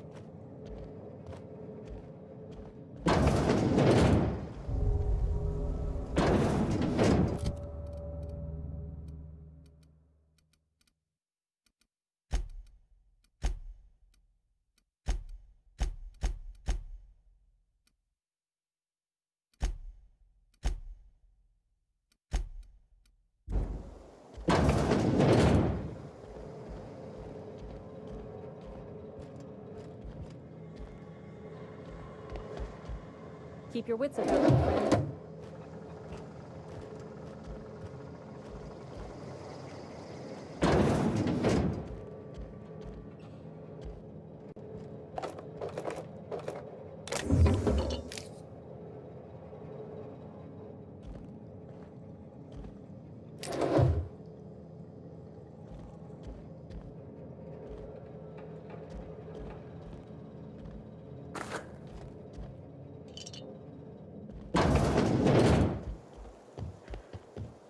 Oh, he used to follow me around before he left the cannery.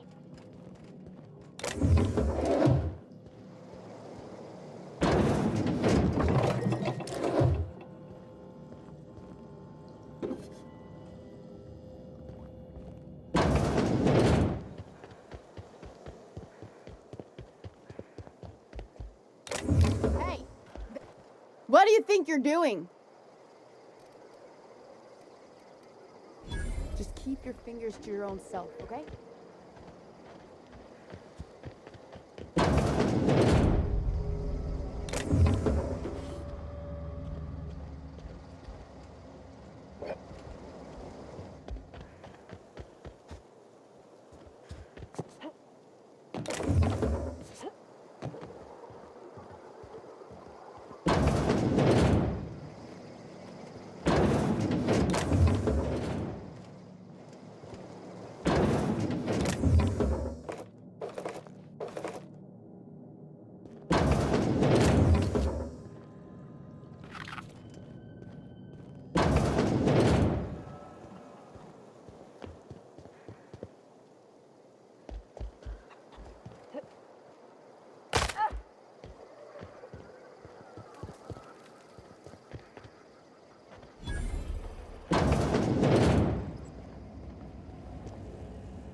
If you're hungry. If you're hungry, Stefan's got supplies. Keep your wits about you, friend.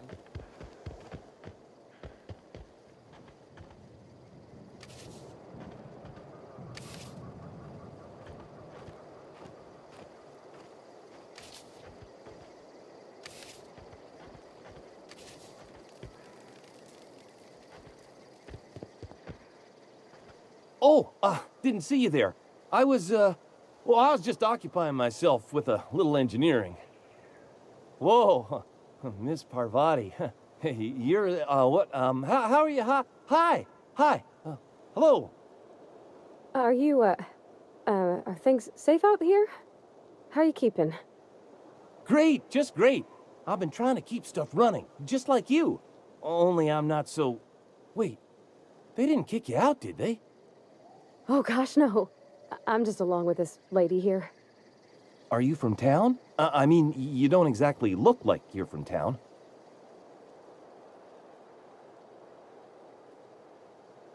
Never heard it phrased in such a way before. I guess we're all trying to get our ships off the ground, ain't we? Sorry, I just wasn't sure if you were from town or if you were one of us. Something's been chewing at me, you see. Fact is, I've been, well, lying. To everybody here. Camp thinks I'm a mechanical genius, but I couldn't fix a busted chair. I'll take all the help I can get. I set my mind to learning the craft of the engineer, you see. I want to make something of myself. You ever heard of the Young Spacer's Guide to Mechanical Engineering? Comes in a set of 3. If I had my hands on one of those data pads, I could teach myself the ins and outs. Those are good. My dad kept a copy with him when he was working in the cannery. I know the old community center kept a copy. Should find another one back in town. If you could find me even one of those pads, I'd be greatly obliged.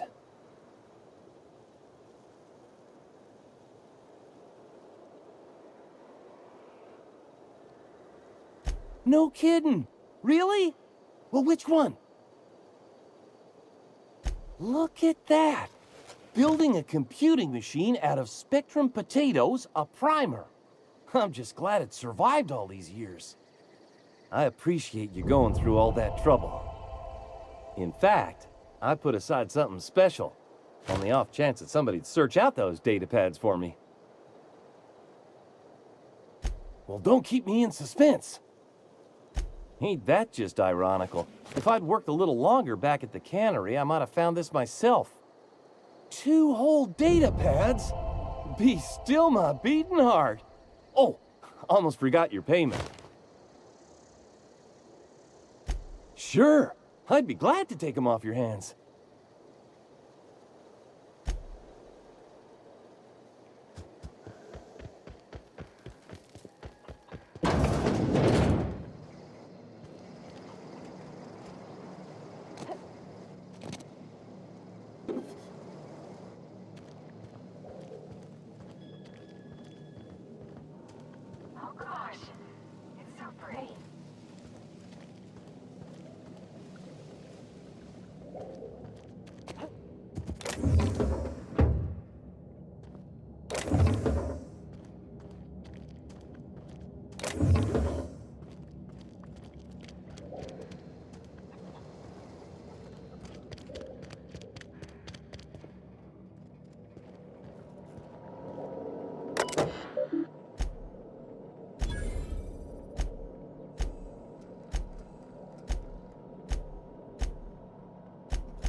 If you're hungry, there's meat turning on the spit outside.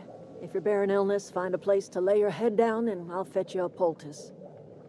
Whatever your troubles with Edgewater, leave them at the gates and be welcomed here. Any questions, dear?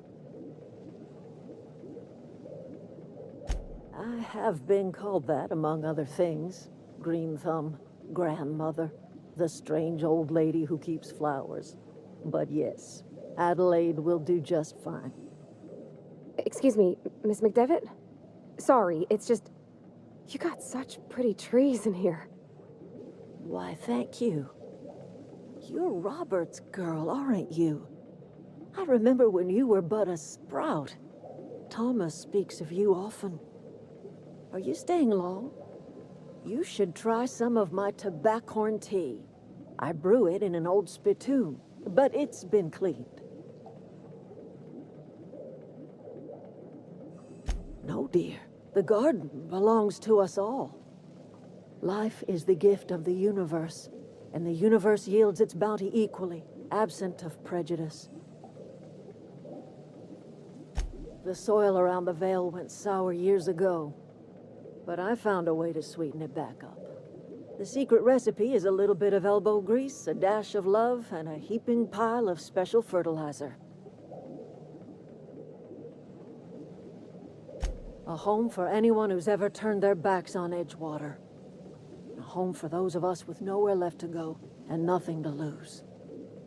So, like the spores of the puffball, cast on the wind and alighting on fresh soil, we put down new roots. It is an unpleasant story, dear. But the short of it is that sometimes one wakes up and realizes the place that was once her home for much of her life has changed. The home in which we spent our lives has left us behind, and so we must move on.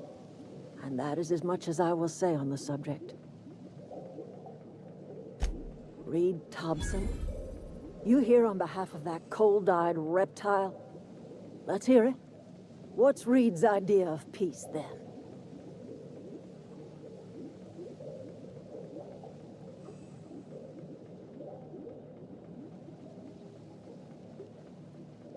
Like everything else that comes out of Edgewater, that peace offering is canned.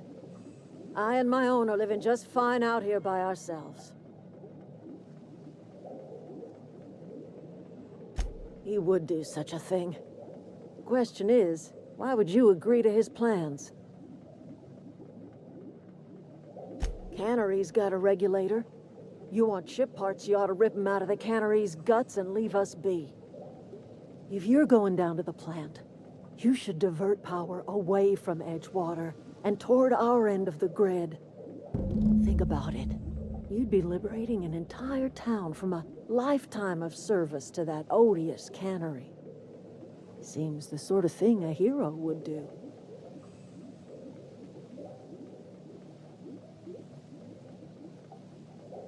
I trust you will listen to your conscience.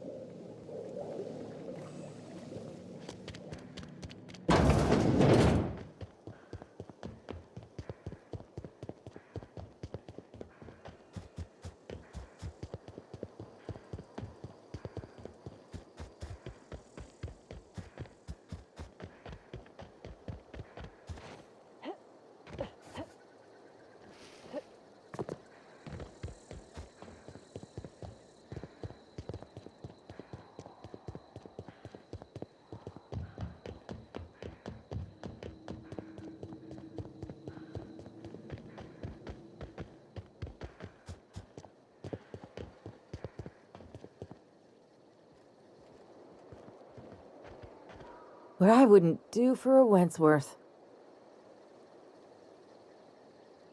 Why? Adelaide wants me back on garden duty or something? Thanks, but I'm not going anywhere.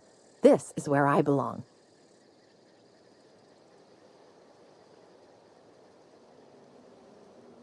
So you tracked me down just to gab about the mass marketeer?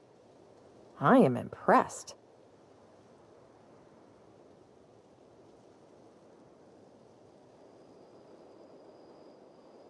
I see what's going on here. I'm being bribed. Well, it's working. I can't say no to my favorite cereal.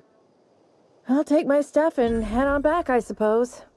Grace is gonna be glaring knives at me, so I've got that to look forward to.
I always wanted to poke around in here.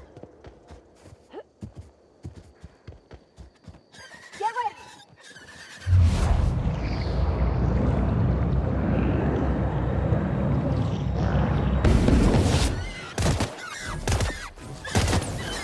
Woo! Nice work!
gone quiet.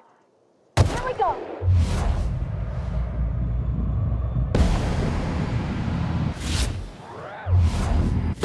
There's one!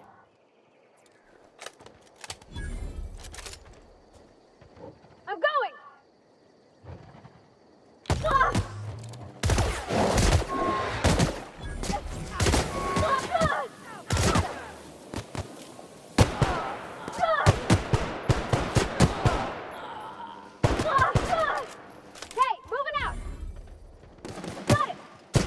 Everyone all right? On my way.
System.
Hey, Miss Parvati. Come for a... Lovely to see you about, Miss Parvati. Things going all right, Silas? Been keeping him careful and true, miss. Best to ask her yourself. My dad's buried here. Silas watches over him when I can't leave the house. Oh. Well, thanks. Something I can do for you? You run into any trouble? Reliable work from a freelancer. That's gonna take some getting used to. And I'll buy you a drink sometime. Suppose you've earned it. One good turn deserves another. Abernathy was sick? With the plague? That's disgusting. I shook hands with the guy. What? No. If I knew he was sick, I would have had him reported. I needed his fees because of his name. A, for Abernathy. He was at the top of my list, you see? Yeah?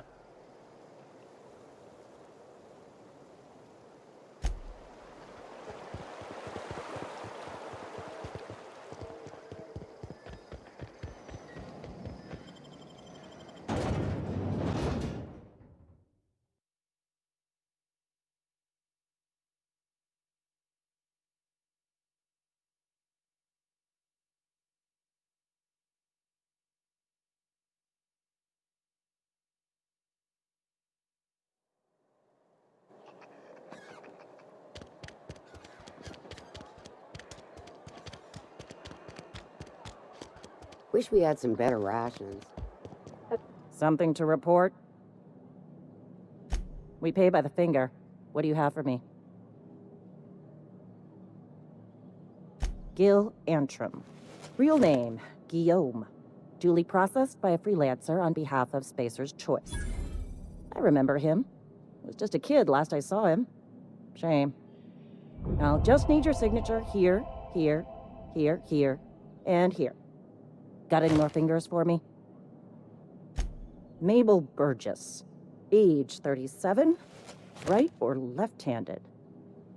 Let's just say no longer applicable. I remember Doc Burgess. Conducted my physical every fiscal quarter. Guess she couldn't keep her hands off her patient's medicine. Still one outstanding bounty. If you've got a finger, I've got the paperwork. Here we are. Bertie Cotton. Cause of death. Let's just say overwhelming physical trauma. Bert was the local preacher before Max took over. Always was quick to remind us that we all get what we deserve in the end. Well, that's all three. I must remember to requisition some more fingerprint ink. Here's all the compensation you've earned, plus a bonus. You've done such a bang-up job hunting down our former workers that I thought it only proper to deputize you. Congratulations. Let me stop you there. It is official Spacer's Choice policy that all Marauders, regardless of prior affiliation to the Spacer's Choice brand, no longer qualify as our people.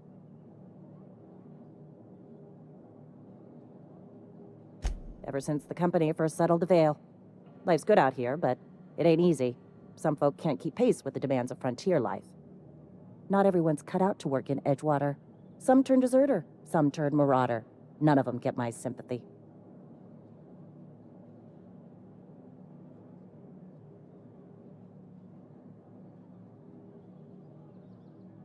Everybody likes Adrenatime. It is the finest medical drug ever developed by Spacer's Choice. Much better than that crap Anti-Cleo pedals. Sure, a little too much Adrenatime can bring out the violent animal in you, but if overdosing on Adrenatime turns you into a lunatic, you have only yourself to blame. Says so right on the warning label. Violent psychosis is a well-documented and legally accounted for side effect of Adrenatime.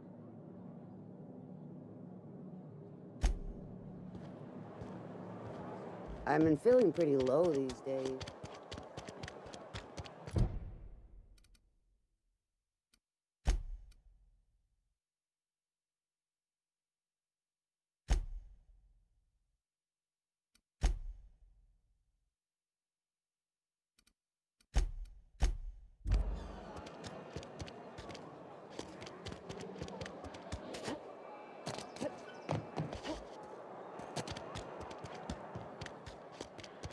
If you're falling sick...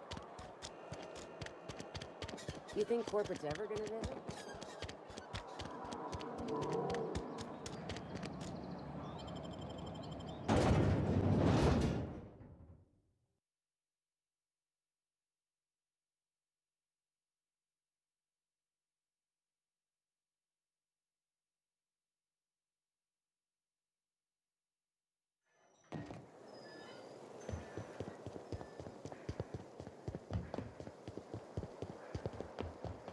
When I was little, we'd get freighters in every Sunday noon. Now they only come but once a month. I love the wind.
Bring us honor, soldier.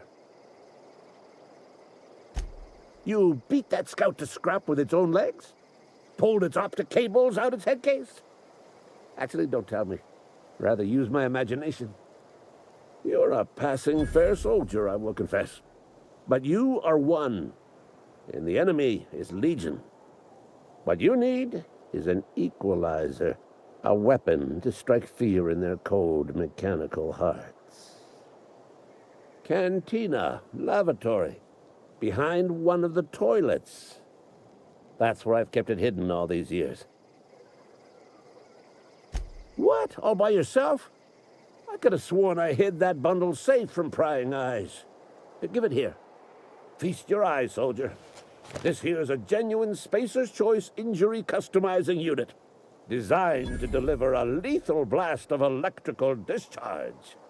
I call it the Hand of the Law. You ever want to see a mechanical flailing around like a grounded fish? You stick a couple thousand volts in its guts. With compliments from old Ludwig.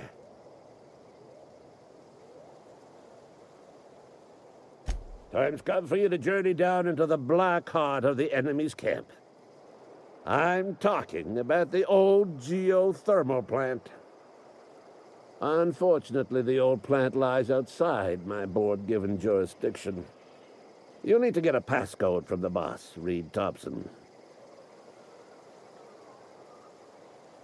I've been after a passcode for years.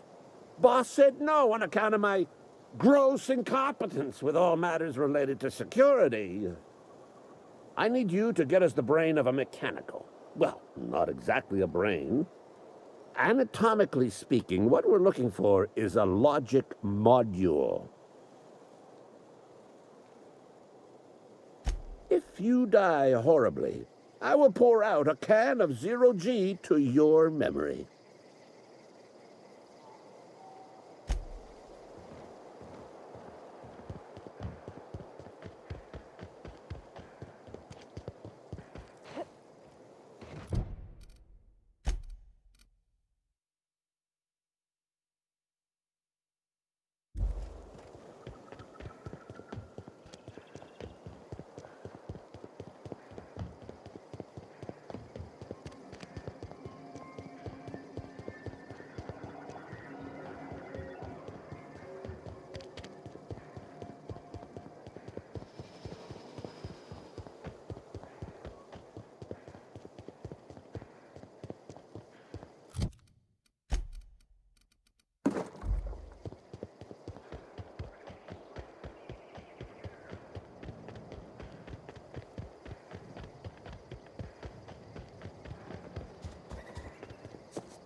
The control room should be ahead somewhere and a touch to the right. I hope we're doing the right thing. Here we go! Don't mess with him. He took one down! Got him!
Great work!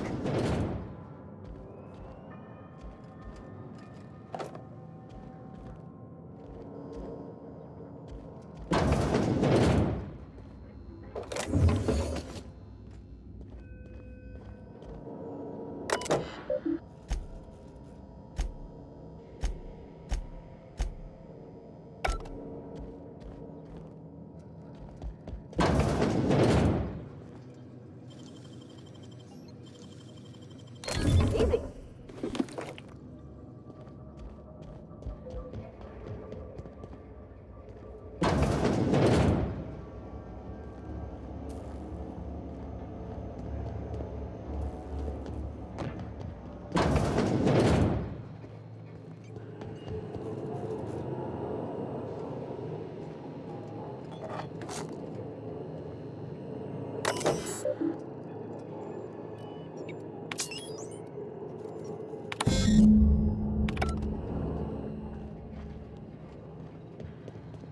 Three switches. That'll be easy enough.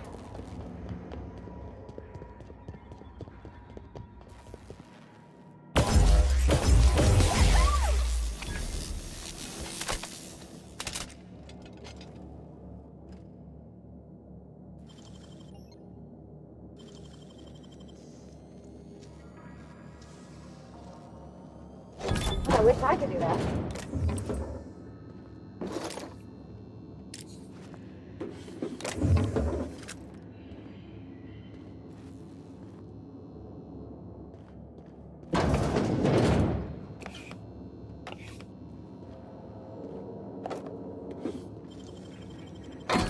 Done.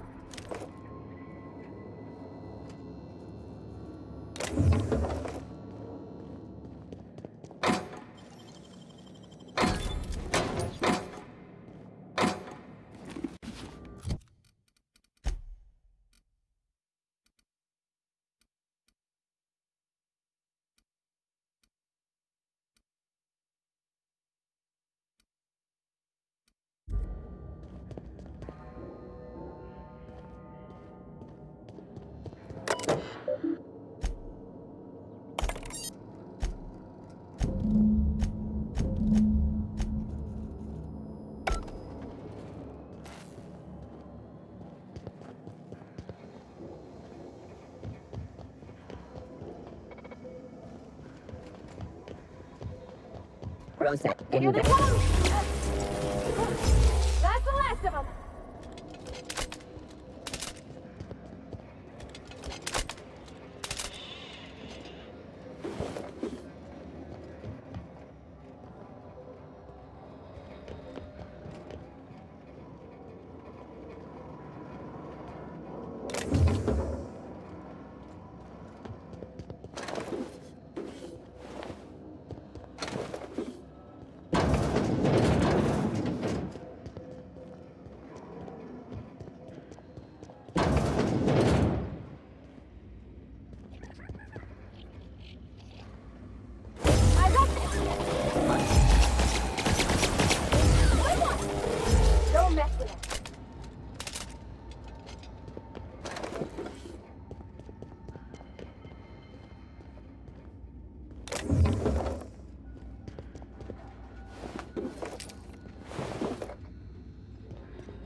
Self-diagnostics complete.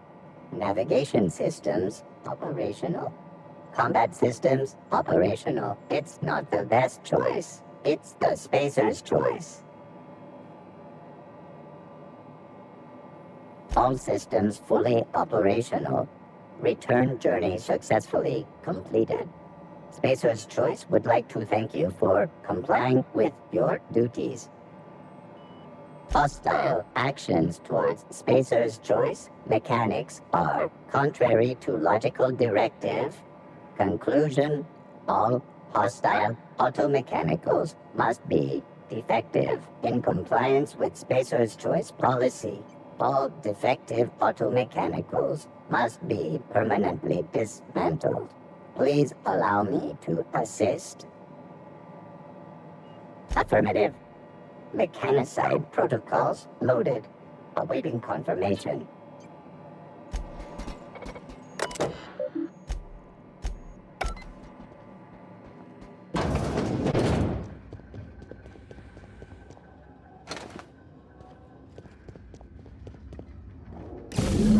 Two more. What'll happen to Miss McDevitt's folk if we send power to the Vale? No, just leave me alone.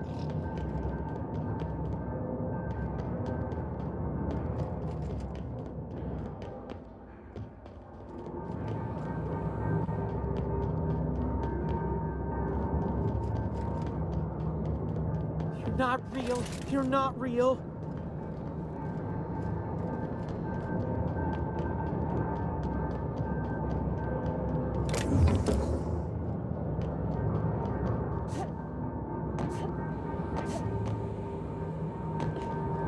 Go away, Phantom.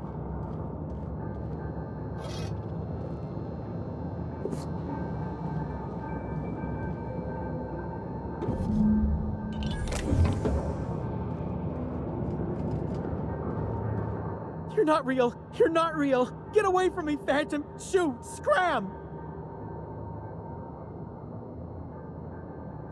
Most people? But I'm the only one left. No. Remember your first rule, Higgins. No arguing with the Phantoms. See? See, Higgins? This is why you must always boil your sprats before ingesting.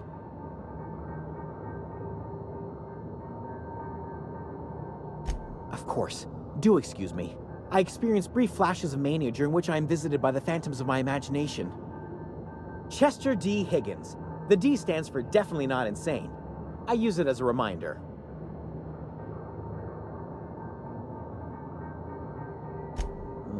Hard to say.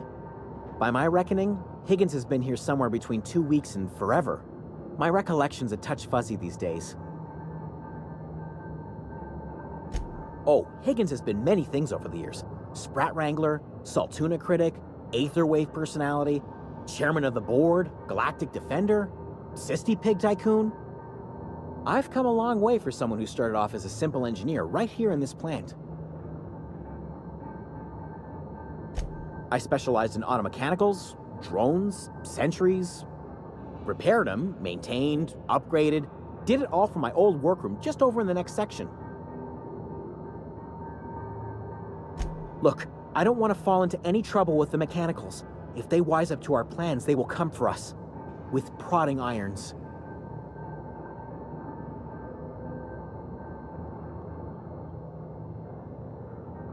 You know, you remind me of myself back when I was an intergalactic adventurer. I discovered a flaw. Their hostility levels were hardwired to maximum. There's no changing that, but you could rewrite their targeting protocol so they attack each other instead. Yes, that's exactly it. I see you're also versed in the noble art of mechanical engineering.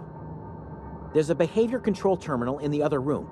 It should have options to change how the mechanicals act, including whom they shoot at. Oh, that reminds me. You'll need my passcode to access the behavior control terminal. Here, let me just write it down for you. The tail. Definitely start with the tail. If you're feeling adventurous, the ears are a particular delicacy. Jimmy'd opened the vending machines. That lasted a good couple of months. Eventually, I had to resort to more unconventional means of filling my insides.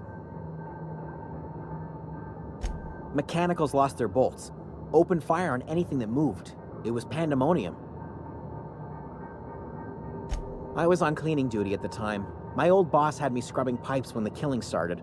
So, as usual, I missed out.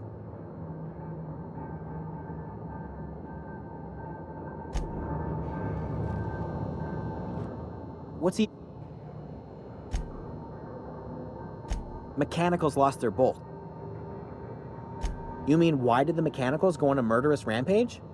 Same reason any of us do, I suppose. The voices told them to do it. I was on cleaning duty at the time.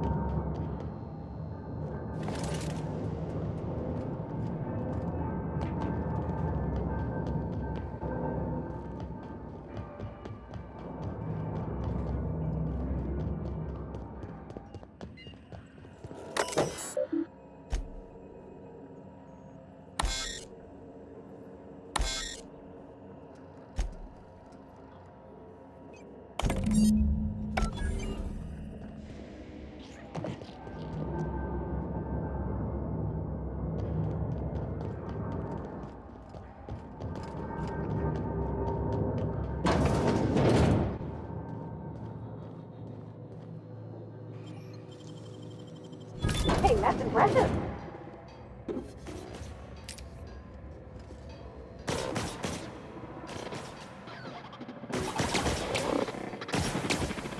Behind the scenes, you're liable to get assaulted.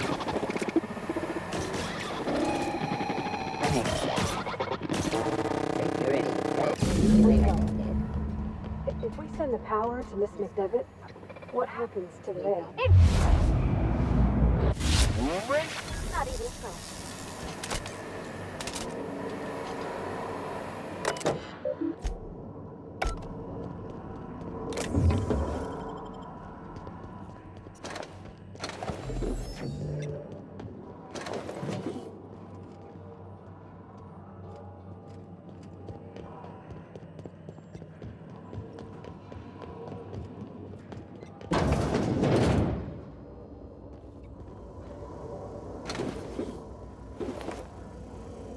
Processing data, sweeping the Incoming!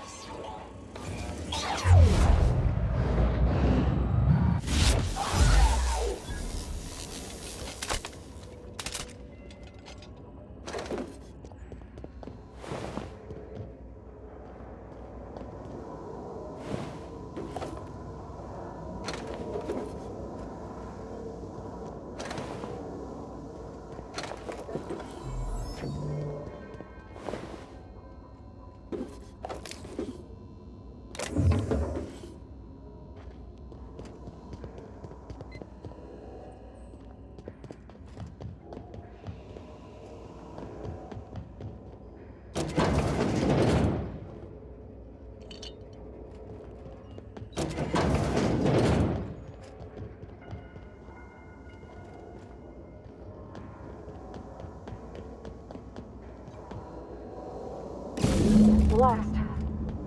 I'm not sure what the ride is. All I know is the decision's final.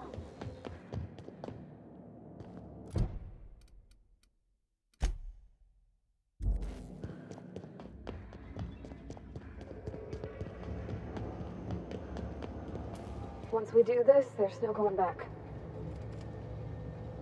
Where are we headed? That's on account of how I never met her. I don't rightly know. She was in another division of the Spacer's Choice family. She worked in the Vale a few months, sorting the cannery computers. Her contract said any kids she had, expected or not, belonged to her office from the time of conception. So when I was born, I got sent here.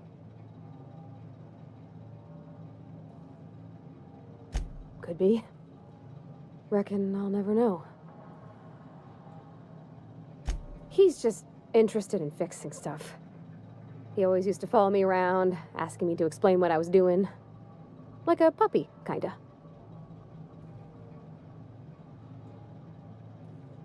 I'm just glad he's alive.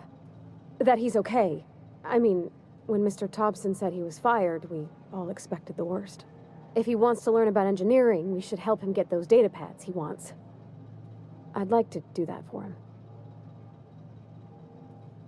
You mean about the mission being too clean? I know, but Vickers says the universe is a machine, that it runs by law. Real machines have gunked up oil, scratches, and worn bits. You can tell they've seen handling, been used by folk. The machine Vickers sees is one ain't never been run. It's not for people to live in. It's something on a museum shelf, under glass.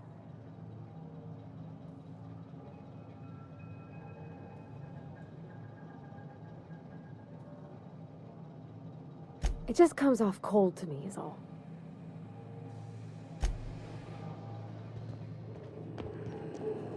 Excuse me, ma'am. Look, I know you want your power regulator and all, but I just gotta ask you, do you understand what you're about to do?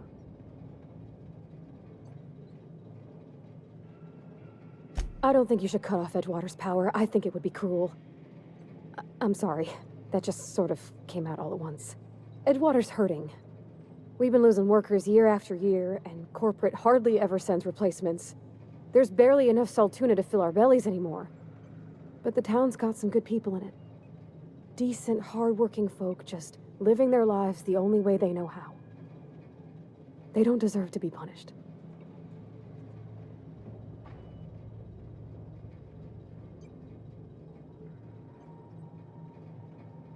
Sorry, I didn't mean to babble on like that. I felt like I had to say something.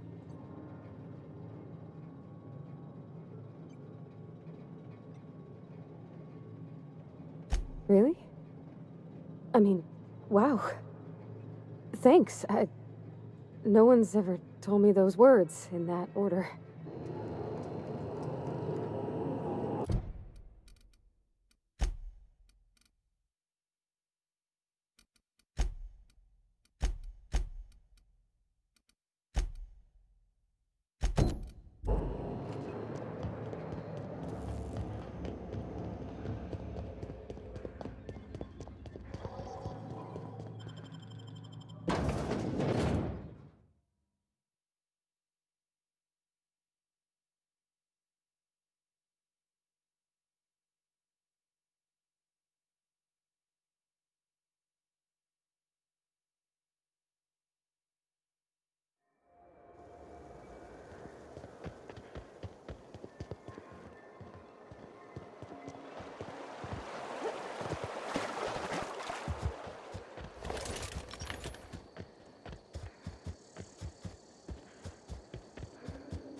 What is it? We didn't always get along, but I'm glad to know she's safe. What happened, anyway?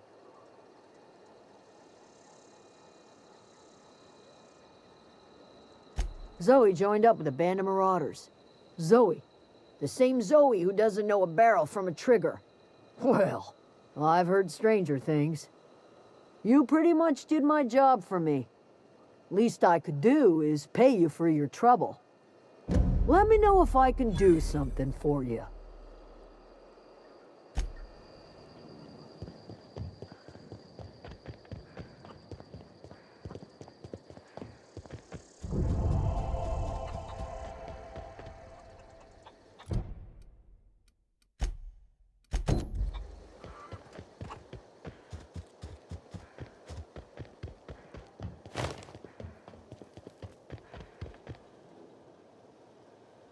Any luck finding one of those manuals?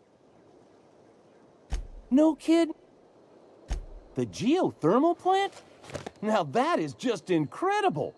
You really went exploring down there? Adelaide always told us it was swarming with hostile mechanicals. That's a complete set. All 3 parts. I'm gonna be the greatest engineer Halcyon's ever seen. Aside from you, Ms. Parvati.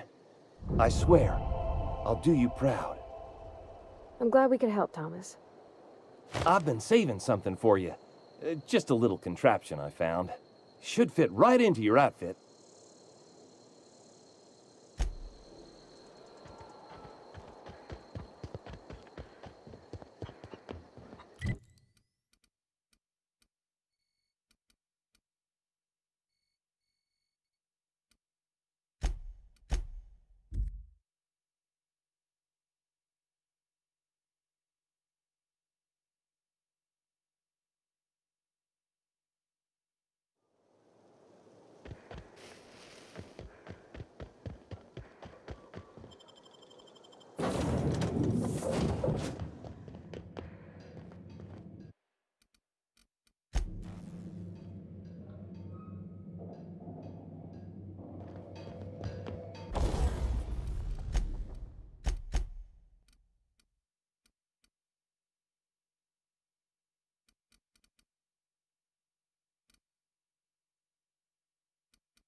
Bring us honor, soldier. Bang up work, soldier. You're a credit to your uniform. Oh, that reminds me. Gotta look into getting us a uniform. So this is it, then. The key to humanity's victory over the mechanical hordes. I would reward you with the gratitude of the Resistance, but I'm guessing you want something tactile. So here's a couple of bits for your trouble, and a little something to remember me by.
I don't know how much.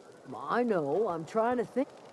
I don't know what you did to talk some sense into Zoe, but I appreciate it.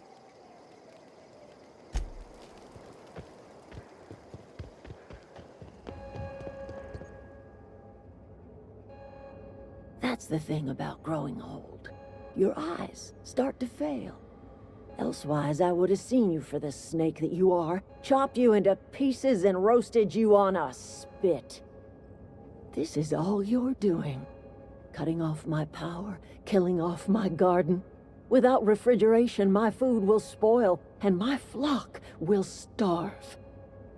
I want to ask you this in private, away from the eyes of my flock, so they do not see me lose my temper. Tell me, why did you do it?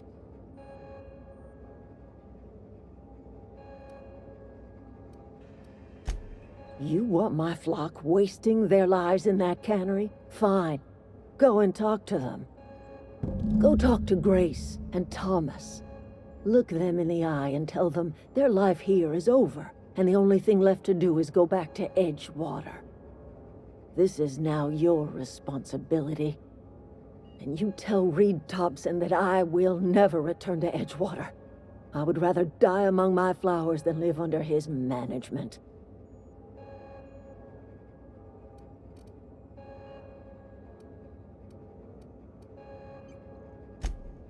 You offering to cross Reed off, huh?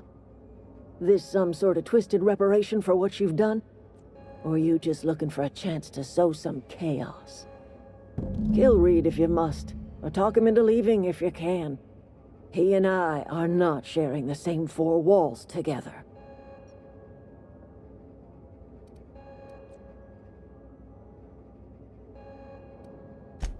Tell Reed that I can make his people healthy again. I can end their plague. Start a new garden right in the cannery. 3 square meals for every man and woman in Edgewater. Tell him how I've made the Vale bloom again. The soil has whispered its secrets to me, and I alone know how to breathe life back into the earth. The secret is human corpses. I've been grinding them up in my fertilizer for years. Marauder, worker, don't matter much to me.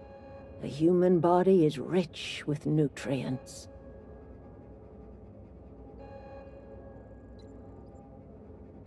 Edgewater's cemetery's got corpses aplenty, enough for a generation's worth of crops.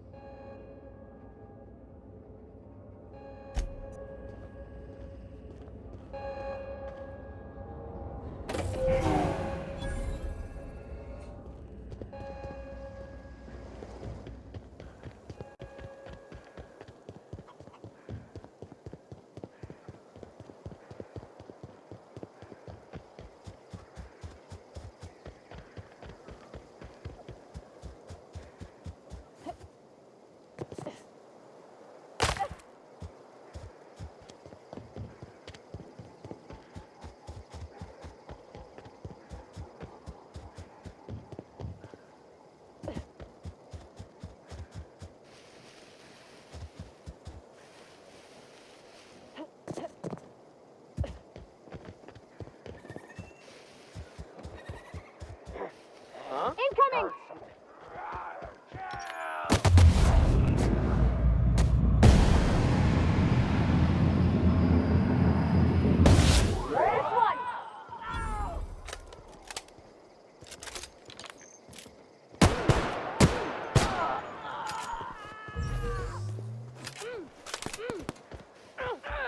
We did it!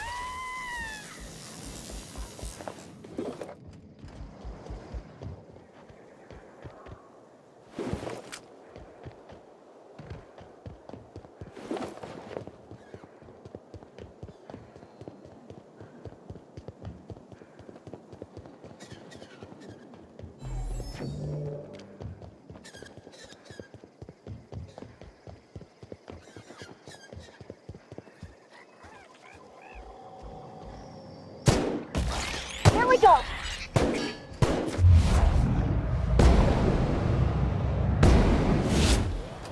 Don't mess with us.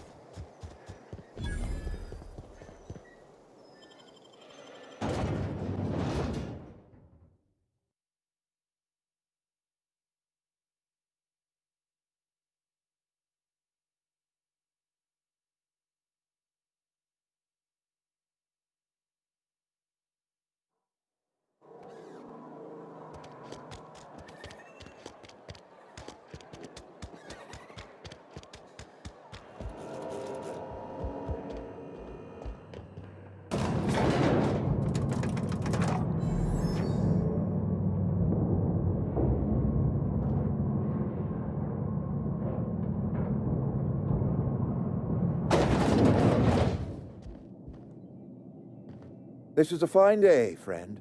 Power flows through our town like a cool stream of water. I trust Adelaide's people have seen their way to reason. So, when can I expect them back at their posts?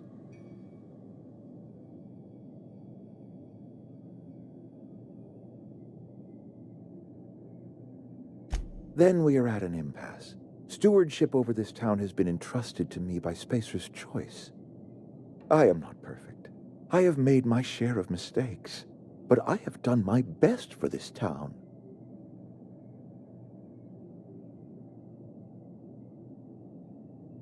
I am not without compassion for Abernathy's predicament, but the plague has taken a hard toll on us all.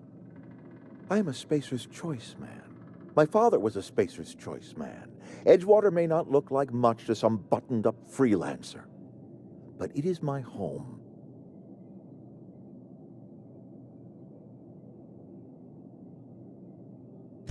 I don't believe you. Plague's a reality of life. Best treatment is a good work ethic.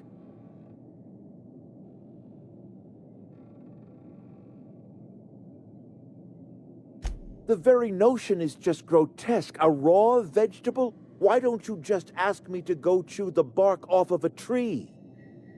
We are a Spacer's Choice Saltuna cannery. We eat Saltuna here, and only Saltuna.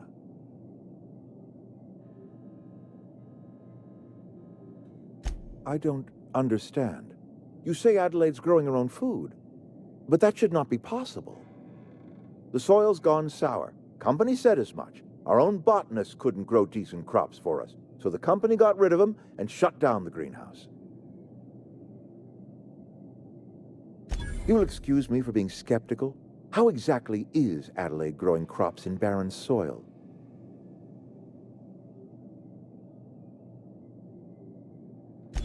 If Adelaide's found a way to feed her people and cure the plague, then she deserves this office more than I do. I won't stand in her way. My life here is ended. Give me a little time to settle my affairs. I'm sure Adelaide will be glad to see the back of me. A couple months ago, I might have put in for a transfer. It's a big colony. Spacer's Choice has other towns. Now, I couldn't show my face in any of them. No such thing as an honorable resignation. Suppose I could find a place outside the walls, or put in for early retirement.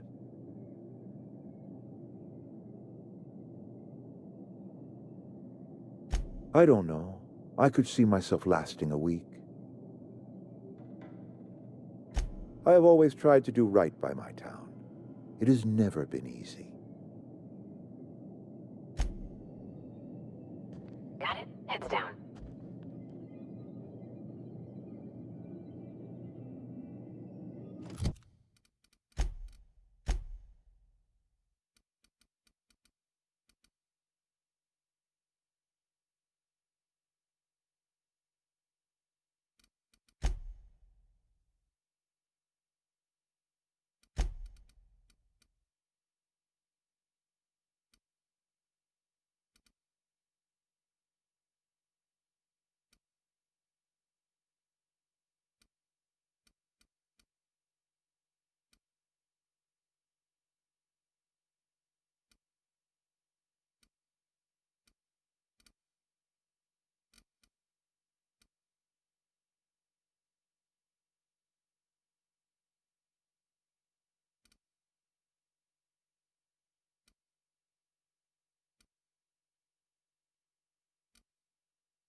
Look at that.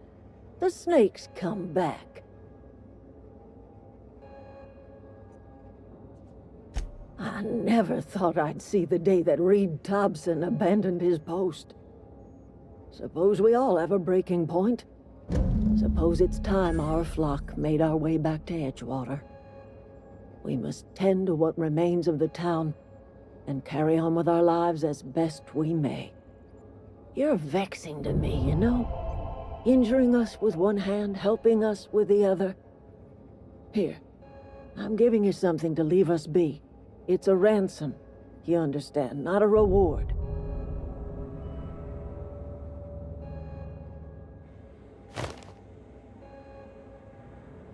You're telling me you did all this just to put me in charge of Edgewater? Stranger, you are some kind of twisted. I might turn that old cannery into a garden. Got ourselves a whole cemetery bursting with bodies. I need some time to gather my personals. Long walk back to Edgewater. Got a considerable burden to carry.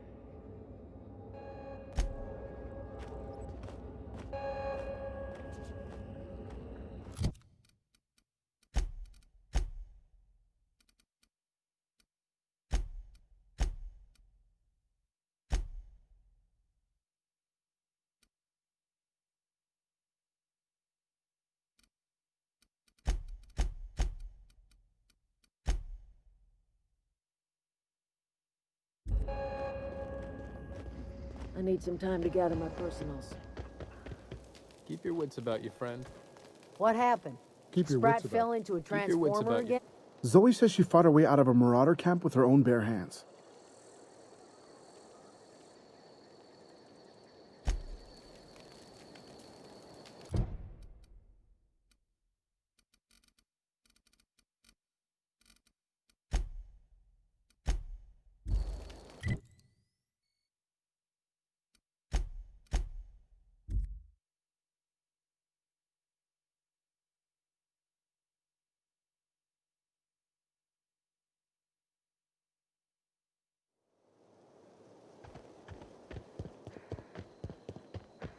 Is this your ship?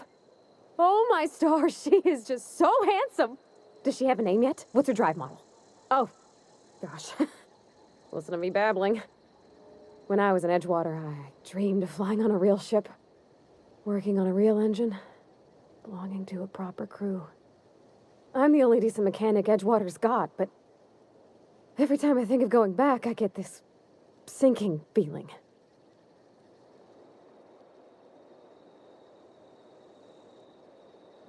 I worked on the occasional supply coach in need of repairs. Once I built a little model craft out of spare parts, but Mr. Thompson found out and I had to take it apart.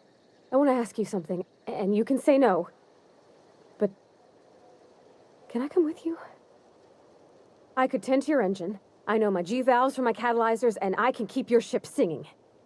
And if you ever need a pair of eyes watching your back, I can do that too. What do you think? Yes! I mean, thanks. You won't regret this, ma'am. Captain. I can call you Captain now. Ha! I got a captain. That was a good thing you did, Captain. Helping to bring the deserters and Edgewater folks back together. I hope you rest well on that.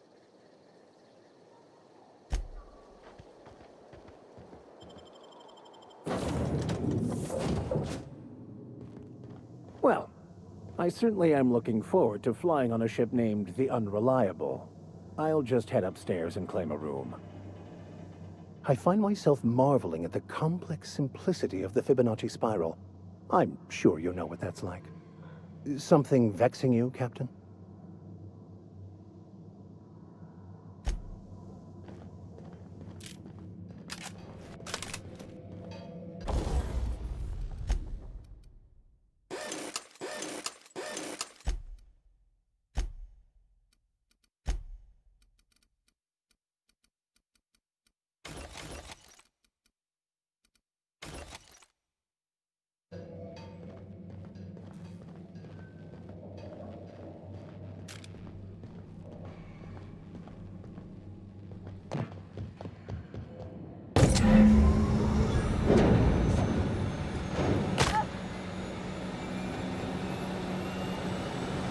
Captain, I have detected that Edgewater's power supply is now optimal.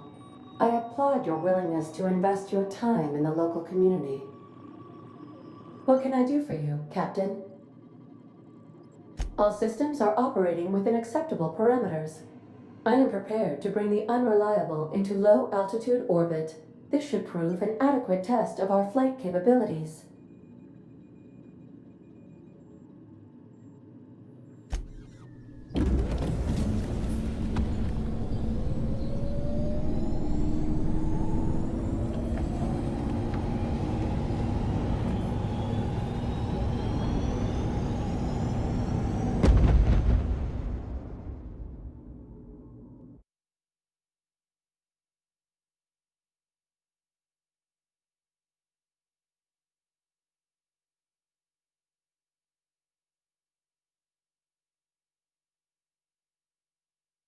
We have received a communication request from Dr. Phineas Wells. Aha, there you are. Hale and hearty, and captain of your own ship. I see you're putting the unreliable to good use. Shame about her former captain. Horrible way to die. How are you feeling, by the way? I lost track of you in that cave back there.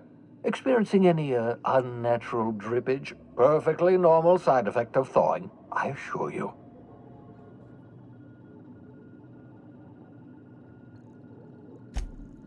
Oh, yes, that's probably permanent. I wouldn't worry about it, though. I'm sure you're fine. What you saw in Emerald Vale is happening all across the colony. Food shortages, lack of supplies, and basic necessities.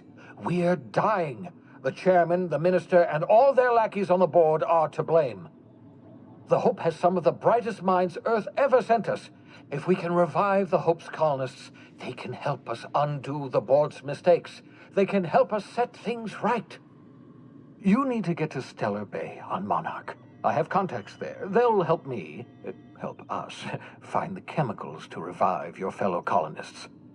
Gladys Culkelly, lovely woman, runs a cozy little black marketing outfit on the Groundbreaker. She can get you a nav key to land on Stellar Bay. Strictly speaking, Monarch is a moon, terraformed badly, and almost completely lawless. You'll love it. Captains don't fly their own ships, you see. Your navigation terminal handles the, navigation. Think of a nav key as a set of flight instructions. The board's been confiscating nav keys for Stellar Bay, so we must rely on unconventional means of acquisition. Hence, Miss Gladys Culkelly.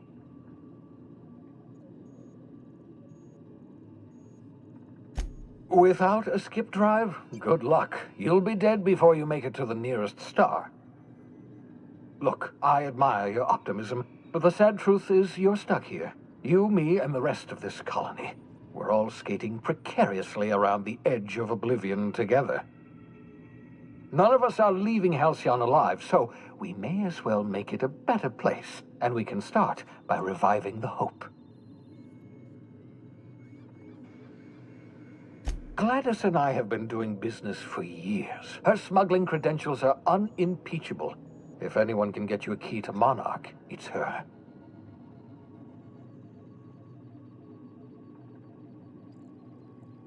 In theory, I suppose you could land your ship in Cascadia, and in theory, I suppose you might survive the experience.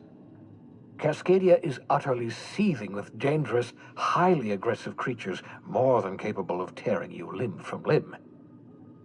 You'd have to be a lunatic to land in Cascadia, and I'm reasonably certain I tested your brain for incipient signs of insanity. Trust me, talk to Gladys Culkelly. Excellent. I'll send her a wireless. Let her know you're coming.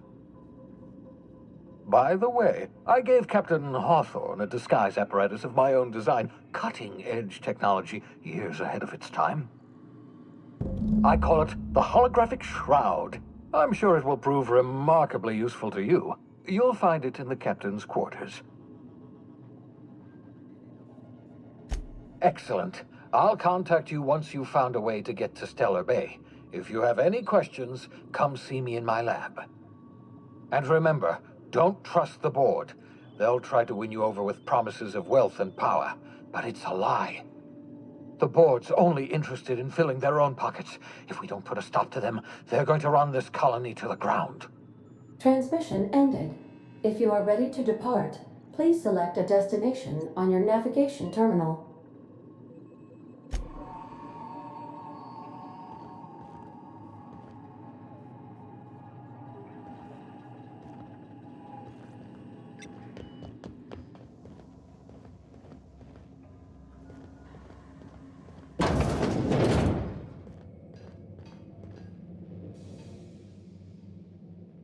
Yeah, so this is my hidey spot now. I was looking for a place that was quiet. I figured the kitchen would be louder than the hold, so here I am. Cozy like, ain't it?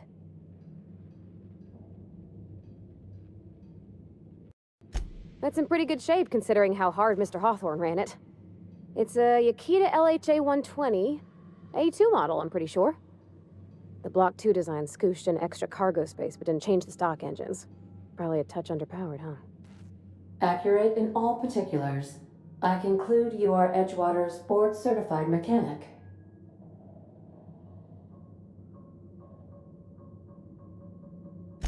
Fly-by-wire's pretty normal. Or leastways, that's what I read in the trades. I've never been on a real ship before. Hello! I am not a board-certified mechanic, but my dad was. He taught me all he knew. Do you understand? Speech recognition is one of the many skills I have been programmed to simulate. You're not simulating it, you're doing it! I asked a question and you answered it. I am gratified you consider this facsimile convincing.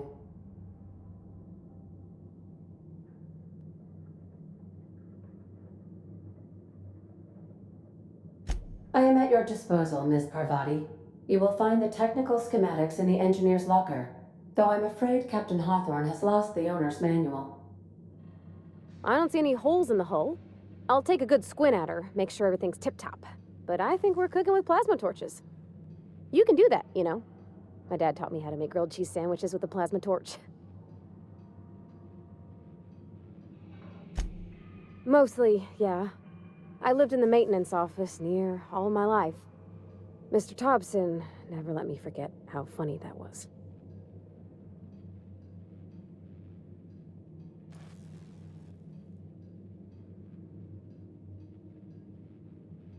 Not on the regular.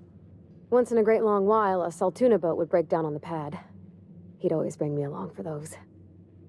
Mostly, he did the same as me. Kept Bess, the cannery, running. Turned loaders, plumbing and electricity, some plastering. I never got the hang of that. He meant funny as in odd. It's not normal for anyone to do as their parents. You take a vocational test.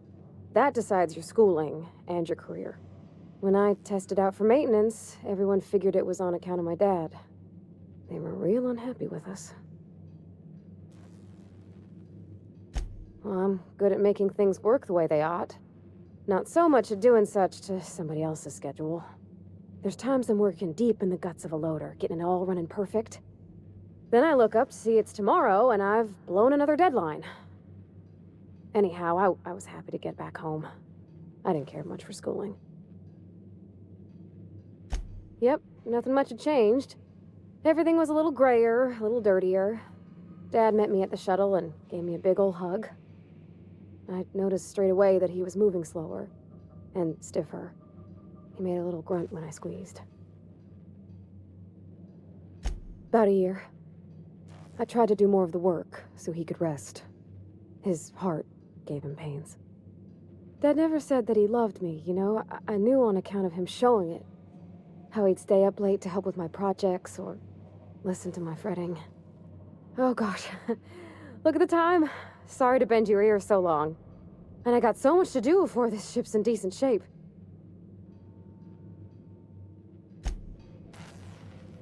Sometimes I...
As always, I am at your disposal. Anything you'd like to discuss? Nothing too out of the ordinary.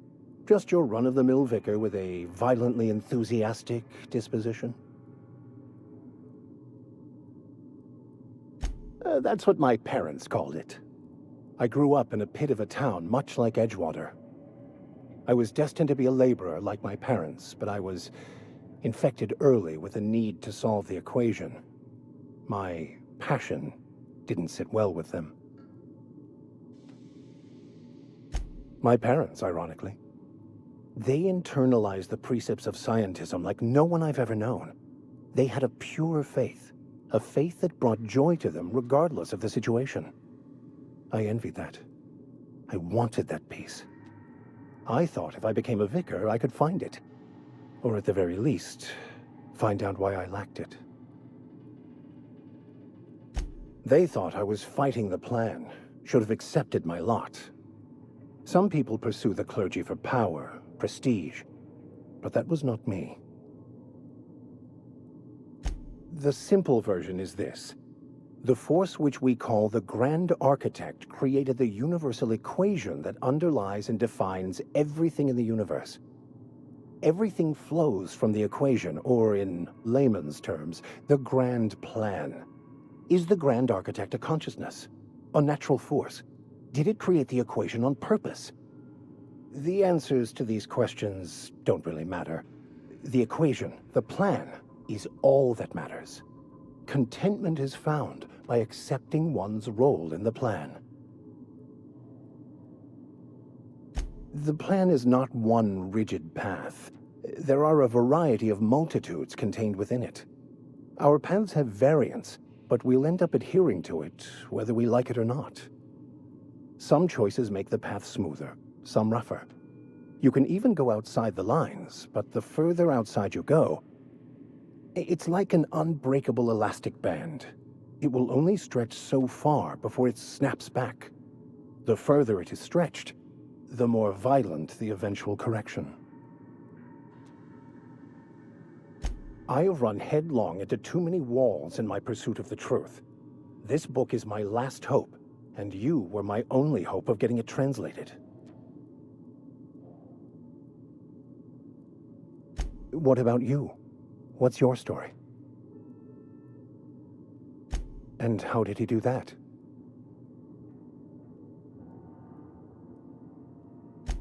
Well, you do seem different than every other colonist. Let's pretend for the moment I believe you. What are you going to do now?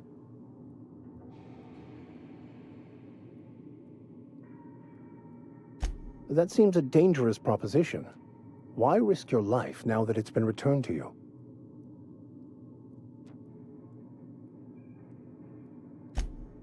Oh, I see. You have my condolences. Bakonu, the author, had some interesting theories about man's perception of reality that I thought could be applied to our attempts to decipher the plan. Unfortunately, he was also one of the founders of the Philosophist school of thought, so the book is banned in this colony. Philosophism's a false religion that stands in contradiction to almost everything we know to be true.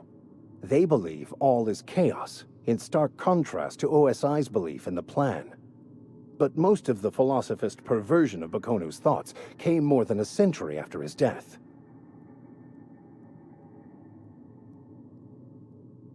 I've been thinking on that. There's a former infamous philosophist scholar who fled Terra 2 some years ago. He's an expert on Bakonu. He's also who told me of the journal's presence in Emerald Vale. If anyone in this colony could translate that book, it would be him. That's a good question. We should start on the Groundbreaker. It's where I'd go if I wanted to get off Terra 2. Great place to pick up a ride to Hephaestus, Scylla, even Monarch. All I need is access to a data cartridge from the security terminal. Their easily hackable system keeps a registry of all crew manifests for both arrivals and departures. I'll comb the last 6 months of departure manifests to track the Philosophist's off-world destination. Thank you, Captain.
Just to warn you, we may have a bedbug infestation.